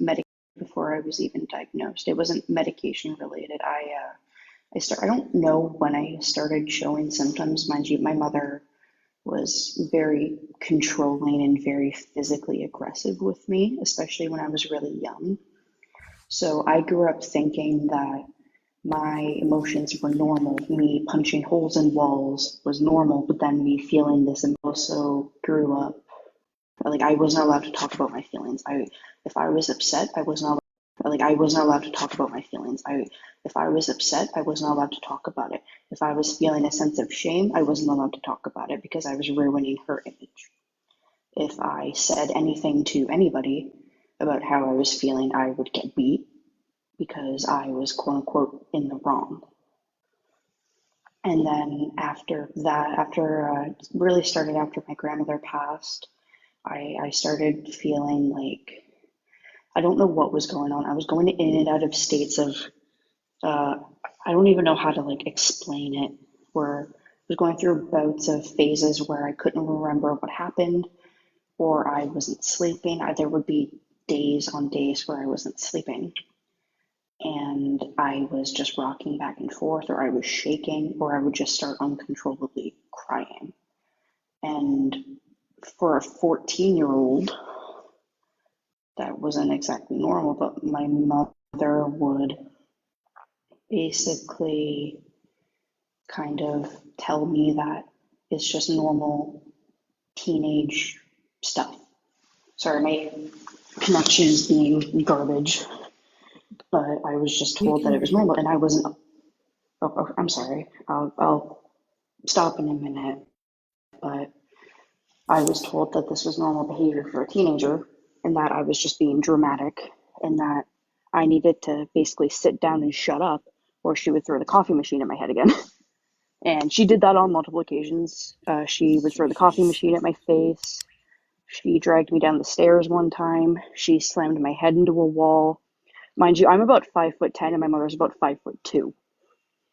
And I was big for a kid, so she would try to stronghold me or strong arm me.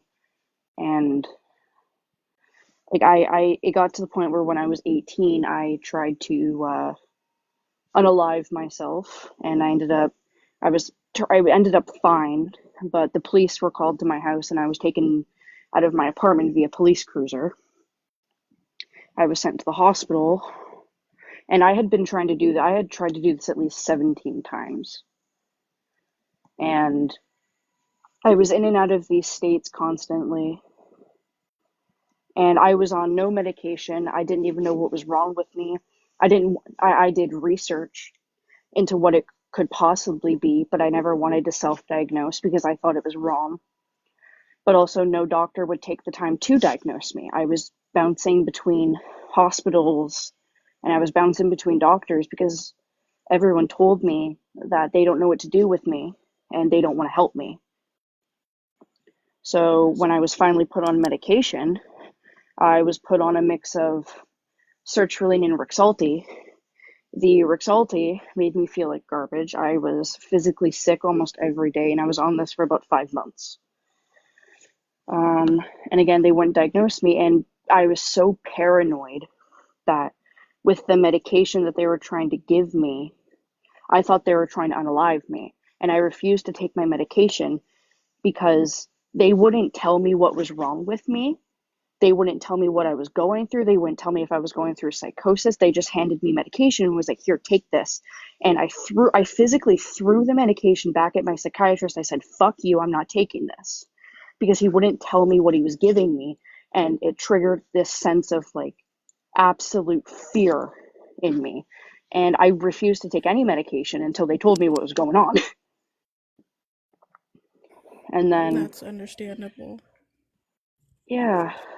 And when I got officially diagnosed up in, well, not I was seeing a psychiatrist up in Nunavut because that's where I was working, but he had no medical documents of me. He had no medical history. He couldn't put it on my file, and he was like, "You have BPD and PTSD." I'm like, "Okay, so what does that mean? What are we doing now?" He's like, "Well, I can't really do anything for you because you're an Ontario resident. You're in Nunavut right now. There's nothing I can do for you."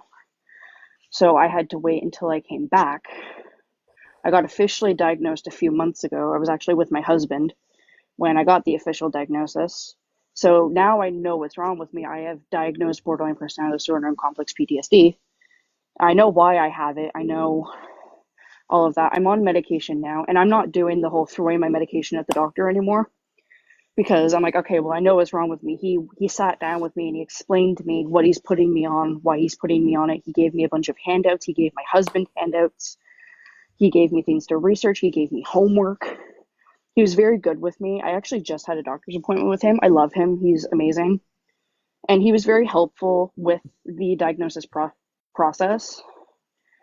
And when I first told him everything, because there was a lot of stuff in my childhood that really screwed me up. Like my dad kind of dipped when I was about 3 months old.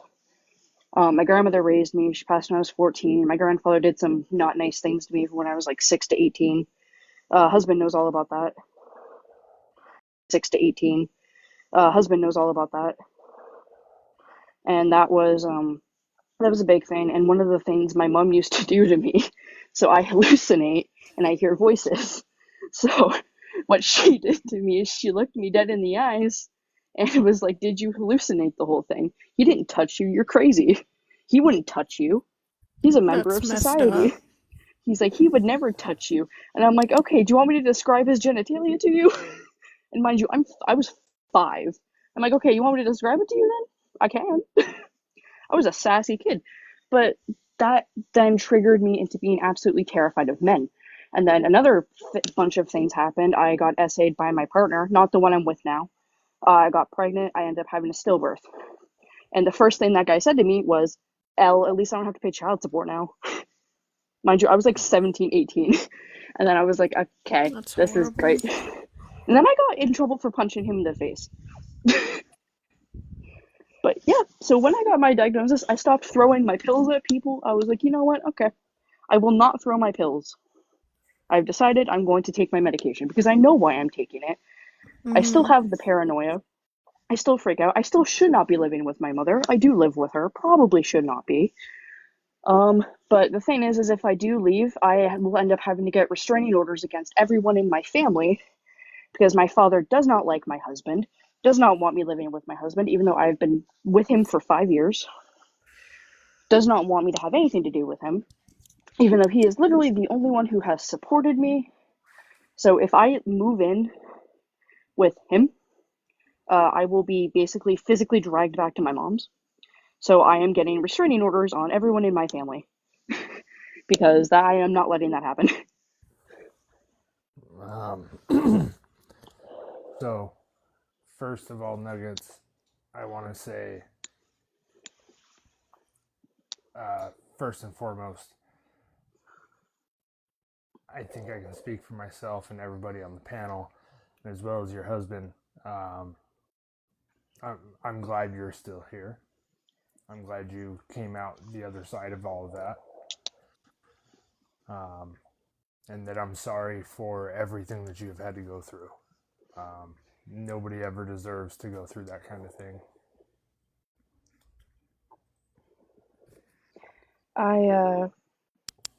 When I first met my husband, this is going to be like really sappy, but when we first met, I was terrified of all men. Mind you, my husband is 6'6".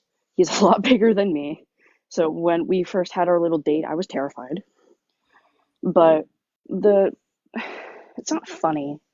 When he asked me out, he was like, "Hey, we'd been talking for a while." He's like, "Hey, do you want to come over and like watch a movie or something?" I'm like, "Okay." But I was also very hesitant on it. I kept saying, "No, I'm sick. I'm sick. I don't want to go. I don't want to go. I don't want to get you sick." But then it was he was very persistent and not in like a creepy way. He was just like, "No, like I like spending time with you. I want to see you. I don't care if you get me sick." The thing is I had pills on the counter. I had a pill bottle on the counter and I was ready to do it. And then I don't know what happened. He just convinced me and I was like, "Okay." And that man literally saved my life. So, but also because of that, I feel this sense of shame because I feel shameful for being the way I am because I know I'm not easy to deal with. He's seen me have outbursts so bad I was begging for him to call 911 and send me to the hospital. I was crying. I was on the border of screaming. I was shaking. He had to physically restrain me because I was trying to run into traffic. And I this has happened multiple times. And I always felt so horrible because when I'm in states like that, like I know I'm self-aware, but I can't stop it. And I felt disgusting because I didn't want to be that way. So why is a truck out here at 1 a.m? Sorry. But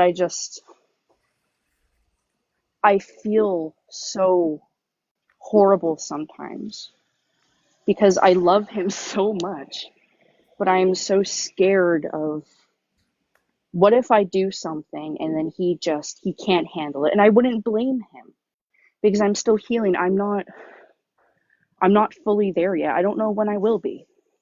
And it scares I me because understand that.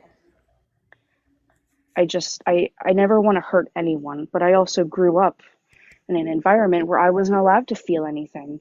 I wasn't allowed to be angry. If I was angry, I got beat.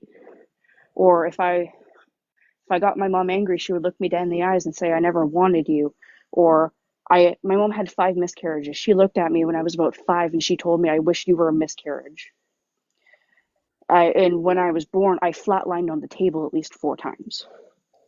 So my mom almost didn't have a kid. And she would hold that over my head. I have a lot of health complications because of it. I have issues with my heart. I have brain scarring. And she would hold it over my head and tell me that I'm replaceable. She can always have another kid. But then when I got diagnosed with BPD, she looked at me and she's like, oh, it all makes sense now. And I started screaming at her. And I feel shame for this too. I got in her face. I got right to eye level with her and I started screaming at her. And I asked her, how the fuck do you think I feel? And I'm like, I've been living with this for years and you don't understand anything. And I told her, I'm like, the first time I tried to take my life, I was 6 years old. Okay? I was 6. And I told her, I'm like, that's your fault. I hope you know that. And I told her, I'm like, I love you.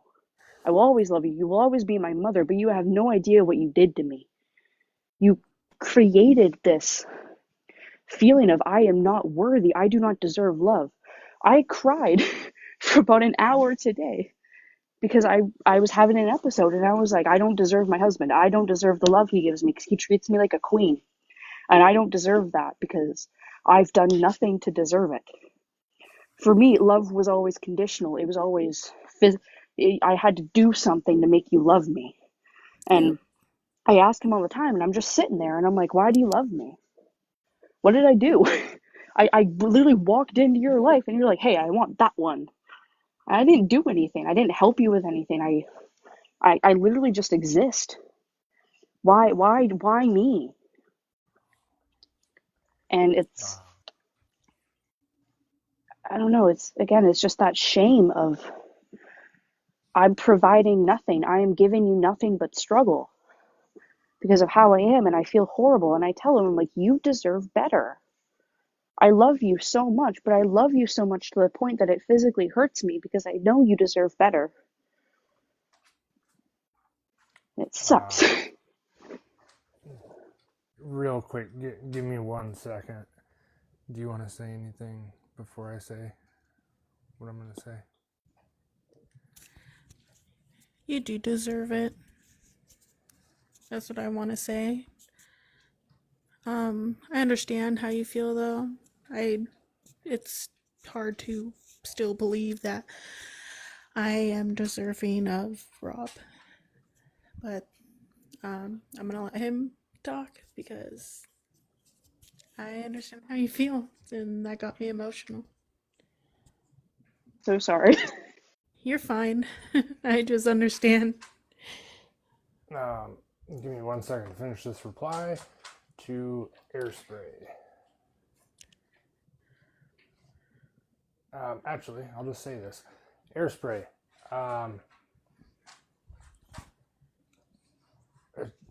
People on here, this is a safe place. People on here can talk for as long as they damn well please. All of us on the panel, myself, my wife, Austin, we've been in here since for about 3.5 hours, 2.5 hours now. This is a safe place for everybody. And absolutely. If somebody comes in and they need to talk for 30, 45 minutes to an hour, that is perfectly fucking fine. That is why I designed this the way that I did. Nuggets, I don't have BPD. My wife does. I understand that you guys feel shame. I understand that you guys feel like you don't contribute. I understand the way that you guys feel. I do not understand how it feels to feel that way. But from a partner's perspective, my wife struggles with the same thing you do. She gives me the fucking world. And she doesn't realize it. And I'm willing to bet you give your husband the world and you don't realize it.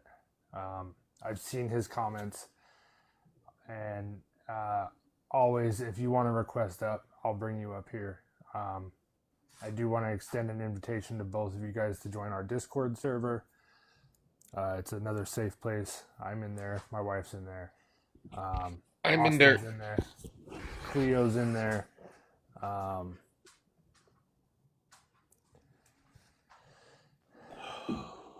It is. And Yeah, no, I appreciate it. I'm just over here crying like a bitch. what did I crying? It'd be like that, bro. It'd be like Do I that. need to walk over there? I will. I don't care if it's 1 in the No, morning. no, I no, will walk my no. ass over there. No. No, you can come over tomorrow when you have a safe ride. Okay, I didn't do it, just saying. No, it's just, that story that you tell. It always gets me. Even when the first time when you said it to me, it's you remember how it just made me break down. You were crying. So every time, and I truly am grateful to have you in my life. Not only, as a friend to, fuck around with and just laugh with, but I'm just a silly goose. I'm very fun. Sometimes. it's like he said, and I will validate what he said. You do give me the world, and you know, you give so much, and you expect nothing in return. But when I spoil you, it's you feel like it's owed, and I don't want you to feel like that ever. You know? And it's never, a lot of that is because, like, I told you how I grew up, right? Like, my mom's boyfriend, you know how I feel about him. We both don't like him. But Yeah. if I were, like, he tried to force me to do, like, YouTube stuff when I was, like, really young. And he would bribe me with things to do it. So every time you do things for me, it feels like a bribe, even though I know it's not a bribe. But again, I was about 12, and he's like, "You're going to go do YouTube stuff. You're going to go make me money." And I didn't want to do it because I know my face is on here, but I very rarely show my face in anything. I don't like doing it. I don't like being a part of it. I started a podcast strictly so that I could, because I want to go to law school. I'm trying to do that right now. I'm trying to save up money so I can double major in legal studies and psychology. And anyway, like, because of that, it feels like, same with my mom, where if I ever do anything for, like, if I do things for other people, I expect nothing in return because I want to do it. I'm very, I think I try to be very generous because I feel like it's just the right thing to do. If someone needs something, I would give them the shirt off my back if they needed it. I don't care. I don't expect anything in return. I gave, someone needed a ride home. I gave him $20. And I didn't care what he did with it. I'm like, if you need to get home, you need to get home. Here's $20. I want to make sure you get home safe. Didn't expect anything in return because that's just how I am. I would do the same for you. I would do the same for anybody. But whenever someone tries to do something nice for me, the internal voice in my head tells me that it's wrong, that they're going to use you. They're doing it so they can get an attachment of you. Like, my mom did this when I got out of the hospital. I asked her to get me some coloring pages when I was in the hospital because I needed stuff to do. And she tried to bribe me with that for coming home. Or she would tell me, "Hey, I'll do this for you if you come home. I'll do this, this, and this if you do this, this, and this." And if I didn't do it, she See, would beat the shit out of me. Anyway, see so it didn't really matter. now that kind of makes me feel like an asshole Why? when I bribed you with Starbucks the other day to come outside That with me. wasn't really a bribe. That was more of like, "Hey, if you come with me here, I'll get you coffee." And I'm like, you know what? Fuck it. I wanted coffee. It wasn't really a bribe. But I'm like, I want the coffee. Okay, give me the coffee. I mean, But but you kind of just explained, like what I did versus what your mom did. with There's not a whole you, lot different there. the thing Can I is ask you it's about guys a the question? person. Yeah, Yeah. How long have you guys been together? 5 years. Yeah, so we were dating for 2, and we've been married for 3. together in total 5. So I don't know your name, so I'm just gonna call you husband, bro. That's fine. You can refer to me as either Always or Ace, either or. All right, I'll just call you Ace. Cool. Before you met, did you have a whole lot of knowledge about BPD? I actually, well, I wouldn't call it a whole lot, but I did have a fair amount. I did do my research. I do have a book on it. But I didn't know everything, and I still don't know everything. But I knew like the underlining bare minimum. So I knew more than the average person, but like I wouldn't call myself anywhere close to an expert, if that makes sense. That's fair. So my wife and I have been together for 7 years. When I got with her, I didn't know fuck all about BPD, and she let me know up front, and we just got to a really good spot in our relationship in the last 3 years. I understand what you're saying about like you feel like you're like you bribed her the other day. Sometimes I feel like with my wife that it's if I'm gonna go out to town and do something, and she doesn't want to go, and I tell her like, "Hey, we can stop and get coffee or something." It's not necessarily a bribe. It's more of like a motivation. Like, "Hey, I know you don't want to go, but if you come with me, we'll do something. We'll get something you want." Or like, you know what I'm trying to say? We can get a treat. Like, not necessarily a bribe, but like a motivation. Like, hey, we can stop and get coffee before we go do this. That works really well. Yeah, because what I had to I'll do say that. is It works I was on gonna me. say what I had to do, which I didn't end up doing. I kind of wasted my time. But what I had to do was my taxes, and I know that's boring stuff. And so I'm just like, "Do you want to come with me?" And at first she was like, "No," and then I looked on Google to see how far the Starbucks was from the place, and I'm like, "Well, if you come with me, I'll get you a Starbucks." He did And end up getting me that Starbucks, by the way. he did, yeah. I'm a man of my word, but I wouldn't Yeah. take it. It was very much motivation. I was having a day where I didn't want to get up and do anything. I have those days a lot, especially. I've been in a very what's the word? Very depressive state. I've It's been weird. I've just been in a weird phase. And like that worked, that got me out. My mom does that sometimes with me, where this is one of like the good things she does, and I say a lot of bad things, but she wasn't a horrible, how do I put this? She's not a horrible person by any means. She works in charity. She does a lot of good for the community. It was just she was not a good mother, right? But there are times where she'll pull up her uh she's not a I don't know how to work. She's not a social worker, but she basically does social work. She kind of puts that on. She's like, we're gonna go do this. You're coming with me, and we're gonna go get this, this, and this, and I'll get you this, because you haven't left the house in 6 days. You have not showered. Go take a shower. We're going out. We're getting away from Kevin. Kevin's her boyfriend. We're getting away from him. We're gonna go do girl things, whatever girl things intends. Girl things is anything from being silly and chasing her with a shopping cart or going to get a cup of coffee. And it usually works because she knows I do not like her boyfriend.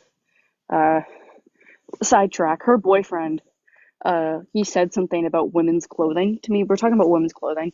And then he started basically excusing SA because of women's clothing. Mind you, I am an SA survivor, so is my mother. And he said this in front of both of us, knowing what's happened to both of us, looked me dead in the eye and said, well, what were you wearing? Dude, I was in my school uniform. I was 15. Leave me alone. And my mom looked at me, and I start crying because, again, I'm emotional, and I just start sobbing. And I get up and I'm like, I'm leaving. And then I go to my husband and I'm like, I can't do this anymore. Get me out of here. But she does that a lot, especially if him and I are having problems. Like, I've spoken 2 words to him in the past like 3 days. I look at him, I acknowledge his existence, and then I leave because I don't want to deal with that behavior. I don't want to deal with any of that. He's been doing that my parents have been together since I was 9, going on 10. They've been together for a while. And I'm like, I don't want to hear this from a 50-year-old man. Okay, leave me alone. And then I text my dad. Now, my dad, my mother did the same shit he did to me.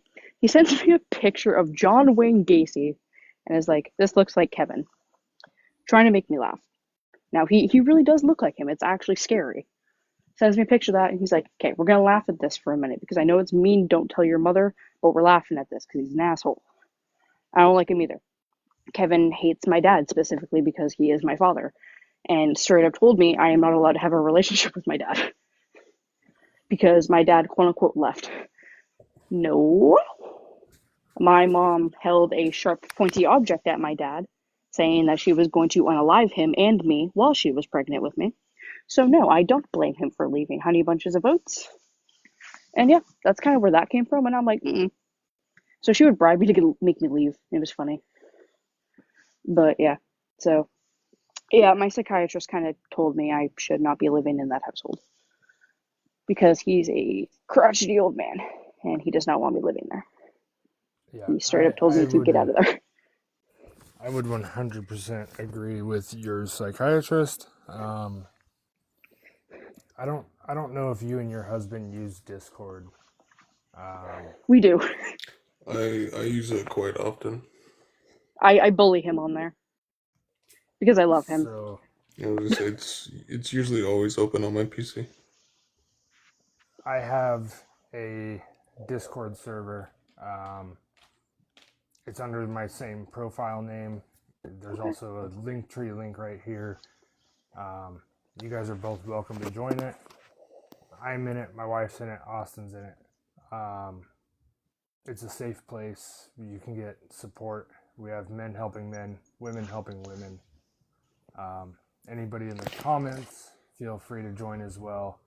The only thing I ask is that you keep it a safe space and are respectful. Trying to build a community of just people that give a shit about people in general. I really like that. I'm trying to rebrand my TikTok page. I'm trying to do like awareness and support. I was like an ambassador for my mom's agency since I was like 2 years old. So I've been involved in the community for a very long time. And I love a long time. And I love doing stuff like that because especially with BPD, I find it is very stigmatized.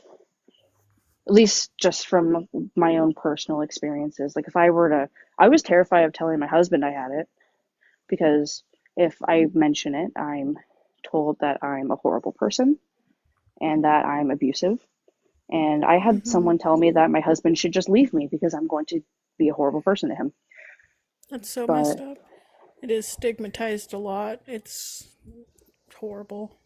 No, and it shows a complete lack of understanding of the actual mental illness. I believe I just made it in. It looks like you did. And another thing too is at the end of the day, you have to remember we're people.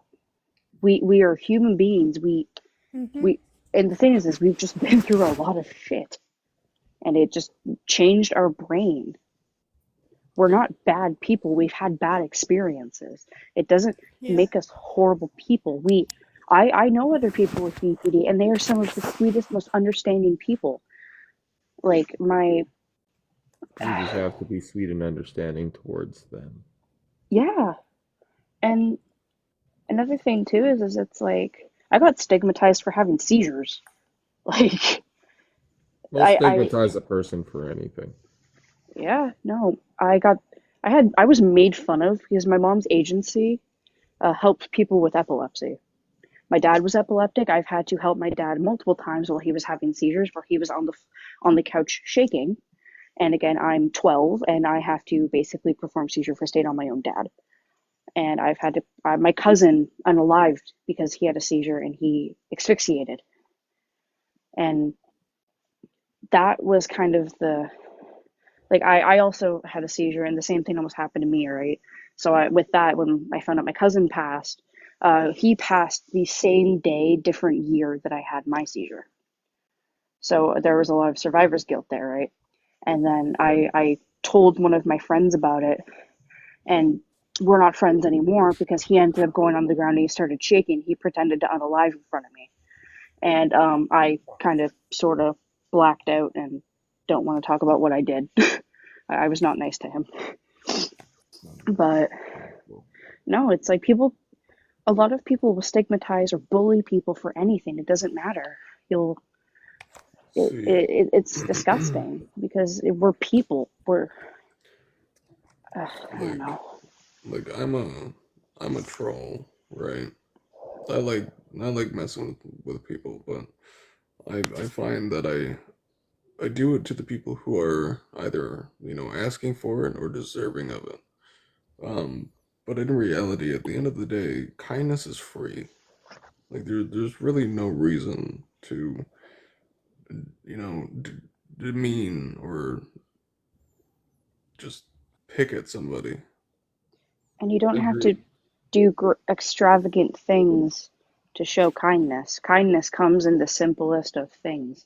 Holding the door for someone is being kind, or if someone's talking about stuff they're going through, just sitting there and listening and letting them talk without being rude is kindness. It's so simple to do, and the thing is like my husband said, is it's free. You being kind doesn't cost you anything. It really doesn't, and it just makes me really sad when people, for no reason, especially if they have no idea what you're going through, they don't know you, they are only talking to you through a screen, and they are just saying things to personally jab at you and hurt you. I've been in lives with that. I shared a live to my husband where they were talking about single moms, and I was raised by a single mom. I was almost a single mom, and this lady was like, well, just close your legs. You wouldn't have been assaulted if you had closed your legs. And it was like, that's not how it works, but okay then. And I left, and I was like, okay, so this is what we're doing. And I didn't do anything. I didn't retaliate. I blocked them, and I was like, I don't want to talk to you anymore. I don't want to see you. Because I find, especially on the internet, when there's no face, there's no face as to who you're talking to, it makes people some people feel entitled to just be an asshole, when you don't have to be. You can have a genuine conversation with someone, whether you're debating something, you can keep it respectful, or it's something like this where it's a safe space, you keep it respectful. It's not hard. It is. And the thing is something, even showing someone the tiny bit of kindness can change their whole day or change their whole outlook on something. Like with my husband, if my husband hadn't done what he done, I wouldn't be here right now. If he hadn't just been like, no, I want to see you, I like you, you're coming over if you want. I'm not going to force you, but if you want to come over, you're coming over. And that changed everything. Hell, I'm married to the guy now. And that changed my whole outlook on life. There's a whole lot of people that don't understand that kindness can go a whole far way. And this is the first time that we've done a mental health topic here. Usually the topics are somewhat polarized. We do the whole "what were you wearing" conversation. We do the man or the bear. We do a men's version of the man or the bear. We get some heated topics going, but at the end of the day, this is always a safe space. people are welcome to come up and share their stories, whatever they feel like they need to share. And you know, I let trolling happen in the comments typically, aside from nights like tonight. Yeah. See, normally when I go into lives and I see trolling, normally I don't address, normally I don't address it unless it's like a shot at Nuggets. And then I'll just absolutely just go off, and she Yeah, has to tell me to be nice, yeah, because if I'll say the any, most out-of-pocket shit. yeah, I had someone was just like really rude to me, and I'm like, babe, stop! You did enough. Leave him alone. But I'd do the same thing for him. If someone took a shot at or a jab at him, I'd be like, I got you. Hold on, I'm pulling up. Oh Like yeah, I had my someone, yeah. I get called all kinds of crazy names in these lives, and my wife is typically among the first to address it in the comments. Yeah. I get called all kinds of crazy shit. See, the way that I see it is because, realistically speaking, I don't know you from a hole in the ground, right? Hmm? But all I see is a good dude trying to do something, a good thing, you know? That's all I see. I see a good dude with a good heart trying to do a good thing for other I've people. I've actually been in a lot of your lives. I just don't type, but I've been in a lot of them.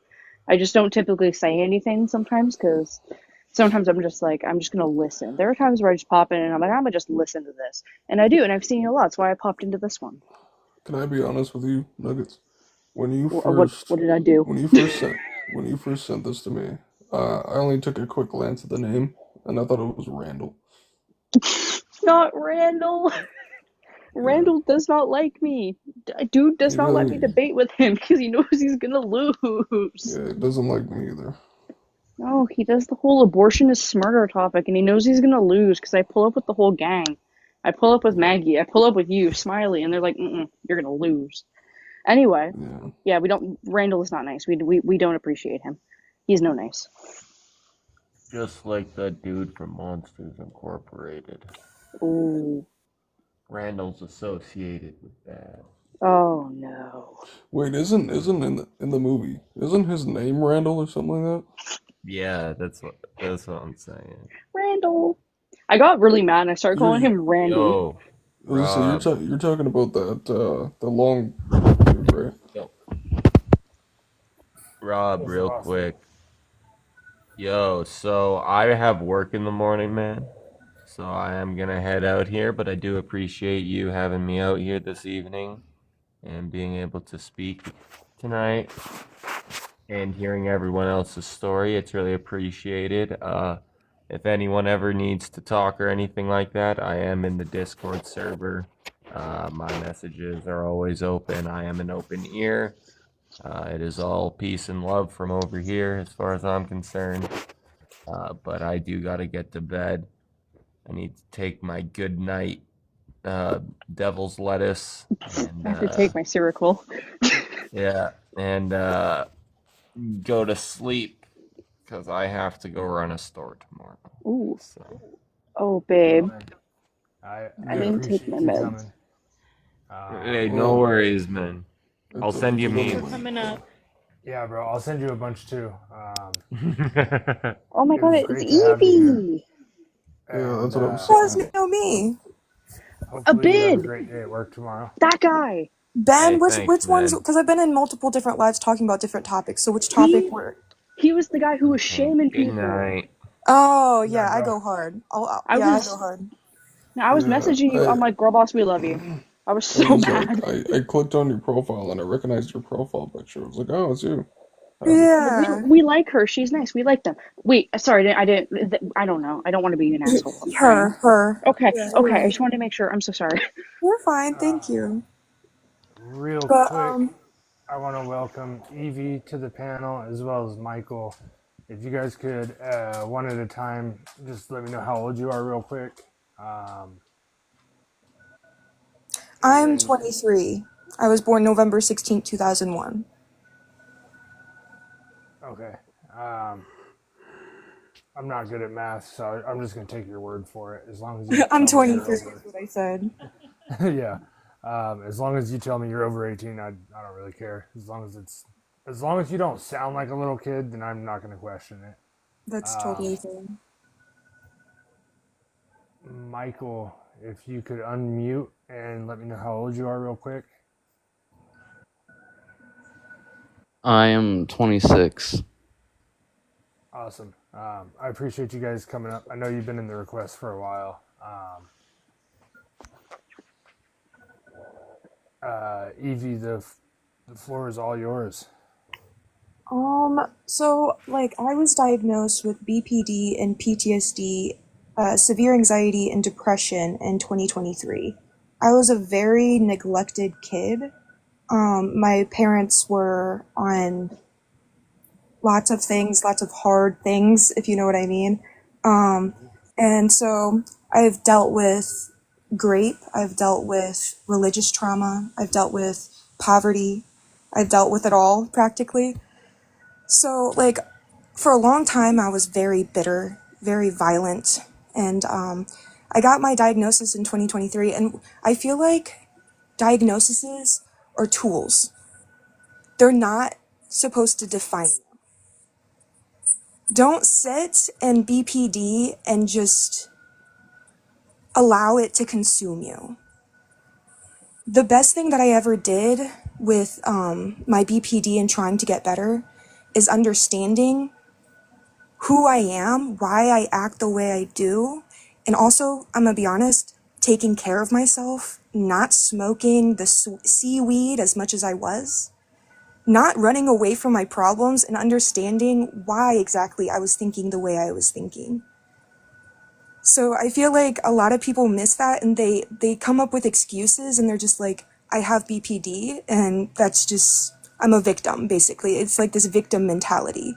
And like, your trauma is valid, it most definitely is, but people aren't gonna understand you, and that is okay. You have to understand yourself. Don't expect the world to cater to you. A lot of BPD people do think that way.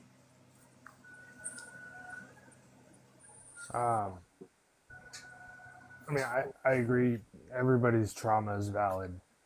Um, I like the way that you think about it as, a diagnosis is, it gives you a starting point. Exactly. Um, it gives you somewhere and some level of understanding Of as yourself. to, yeah, of yourself, your emotions, why it's hard for you to cope with your emotions. Um, It's not an excuse. it's by no means an excuse to behave certain ways, but it But is also, a I also valid feel like reason. I also really feel like you don't have to be on medication and have BPD. I have BPD, PTSD, anxiety, and depression, and I'm on nothing because I know that I can, at the end of the day, when I'm put in situations where I know I'll react, I know my triggers. I know who I am. I feel like that's so important. You do not have to be on medication, but also it's not a bad thing to be on medication. It's a tool. It's to help you be better. You're not supposed to be on medication forever. Yeah, so, and some people are fully capable of just raw dogging the fuck out of life, and other people are not at that point yet.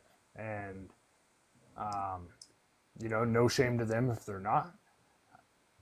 No And shame in the get well. yeah, like my wife just said, no shame in the get well game.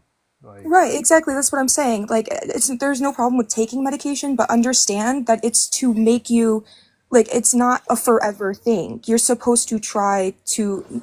The end goal is to not be on medication. Does that make sense? yeah. Um, so um, I follow a couple. I listen to their podcasts, and they're actually on TikTok as well. And they're actually on TikTok as well, and they both have BPD. And I'm not going to say that it would work for everybody, but it worked for, and like they talk about a lot that medication like antidepressants and stuff like that is supposed to be a crutch for you while you do therapy to learn the tools to cope. Um, some people stay on that crutch longer than others. Some people stay on that crutch longer than others. Some people need that crutch more than others. Some people don't need it at all. Me personally, as long as somebody is actively trying to do better, be better, and pursuing the correct avenues, I don't really care. Like, I know they all have side effects and stuff like that. But at the end of the day, no two traumas are the same. No two diagnoses are the same. So me personally, I would never tell somebody like you don't need medication. And I know that's not what you're saying. Mad props to you that you can do it without medication. And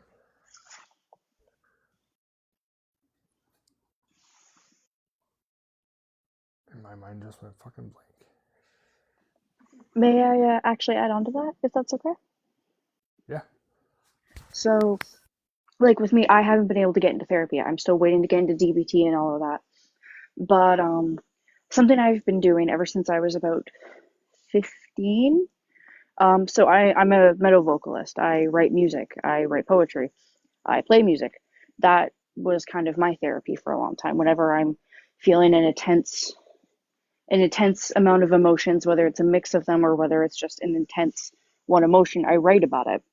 Or I write about something else. I turn it into poetry or I turn it into music because that was really the only way I knew how to deal with it, especially when I wasn't on medication. And now that I am on medication, it helps a little bit. I'm still going between medication, trying to see what works and what doesn't. But it is a good way for me to let it out. And it also gives me this like weird sense of hope where I'm like, okay, if I can do this, I can do other things. That's also why I threw myself into law. I'm currently working with criminal law because I want to be a lawyer for a prosecutor for sexual crimes and human trafficking. And I want to see. I never got a voice because I was always told, oh, don't talk about it, because if you talk about it, so I decided to turn my trauma into that so that I could at least do something good with it. And that has been my therapy. And obviously it's not going to work for everyone, but it works for me. So I'm happy with that. And until I get into proper therapy, and even well after I'm in therapy, I'm going to keep doing it. I love it. I love music. I've been very artistic. I'm very, my mother says I'm musically inclined.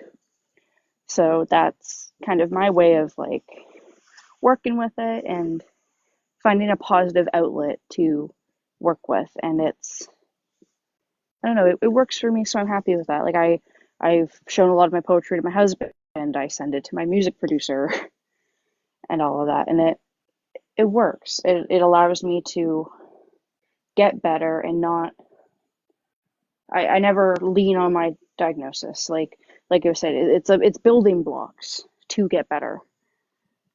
And I use it as building blocks and there's pieces missing and there's pieces not missing. So I'm just slowly building that puzzle. Yeah. And I'm happy with where I'm going so far. I'm healing. It's not a healing railway, it's a healing journey. You're not just gonna go straight and be like, cool, I'm totally better now. It's gonna take a long time. Right. Yeah, it does. But yeah, but it's a journey and there's gonna be bumpy roads and there's gonna be not bumpy roads. You just have to kind of just figure out where you're going. It's I use the puzzle analogy where I'm putting pieces of a puzzle together I don't remember a lot of my childhood, so I'm putting a lot of the pieces in my childhood. Those are mainly half pieces, so I'm trying to find ways to put those pieces together so I can put it into the big picture.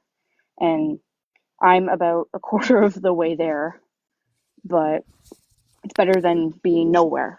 So I'm very happy with that. And I'm very happy that my husband is very supportive of me. My brother is very supportive of me. My father is fairly supportive of me. My father's very anti medical establishment, so he does not like he told me, he's like, you're gonna come back up to Nunavut and you're gonna come to work with me. And I'm like, buddy, that didn't go well last time. I had a full on breakdown and I was screaming because I thought there were bugs on me and I was literally curled up in a corner at work and I was like hyperventilating and crying. So that wasn't fun. But like I working up there helps, working art, anything that I find, as long as you find something that you're either passionate about or something that at least takes a bit of that harshness off your shoulders, is a little bit of help, even if it's only a little bit. Yeah. And you know, no two journeys look the same. And there's no shame in it. I don't know where Evie went, but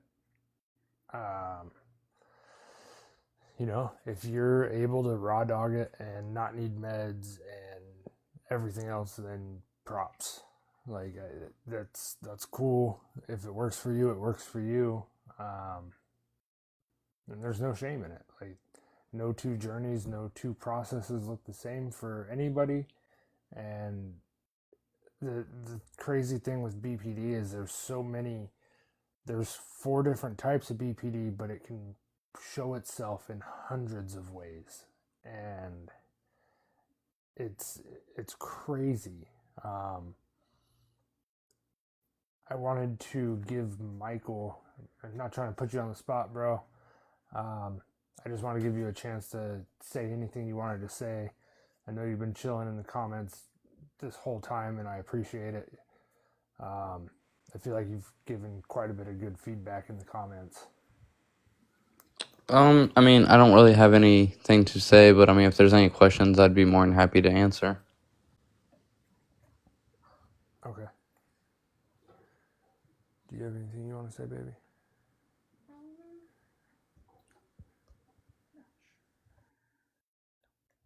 You don't think so?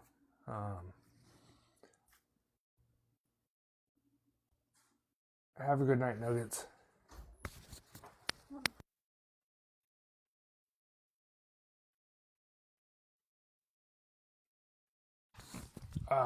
So I am gonna wrap this up for the night. Give me 1 second, guys. I am gonna wrap this up for the night. I just want to say thank you to everybody that came up, everybody that shared their experiences. Michael, I appreciate you hanging out in the comments and talking to people in the comments, being willing to come up and join the panel and answer questions if anybody has any. Hopefully this live kind of helped some people to understand what BPD is and kind of clear up some of the misconceptions about it. Because there's a ton of misconceptions about it. And hopefully by clearing some of those up, we can get rid of the negative stigma around that. Because I see it all the time. People say nasty, terrible things about it.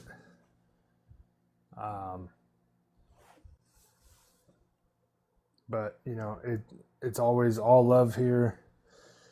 Anybody that's not in the Discord, send me a message. I'll get you an invitation to the Discord. I'm there, my wife's there, Austin's there, Cleo's there. We have like 45 people in the Discord at this time. An amazing community of people that love people that some of us have issues, and a lot of people that just want to be there to support each other. We have a men helping men, as well as a women helping women, and a co-ed general chat, as well as a gaming and music chat. So, as it grows, more chats will be opened up. But I do appreciate everybody that's liked, shared, commented, and contributed. I am live 5 nights a week, Wednesday through Sunday. Cleo goes. Usually it's not these kind of topics. We do like the man versus the bear, the what were you wearing, or I phrase it as she's not dressed like a sleut, you think like a grapist. We do those a lot, but we're starting to venture into some mental health categories to help people with mental health issues as well. My lives will always be a safe place. Discord will always be a safe place.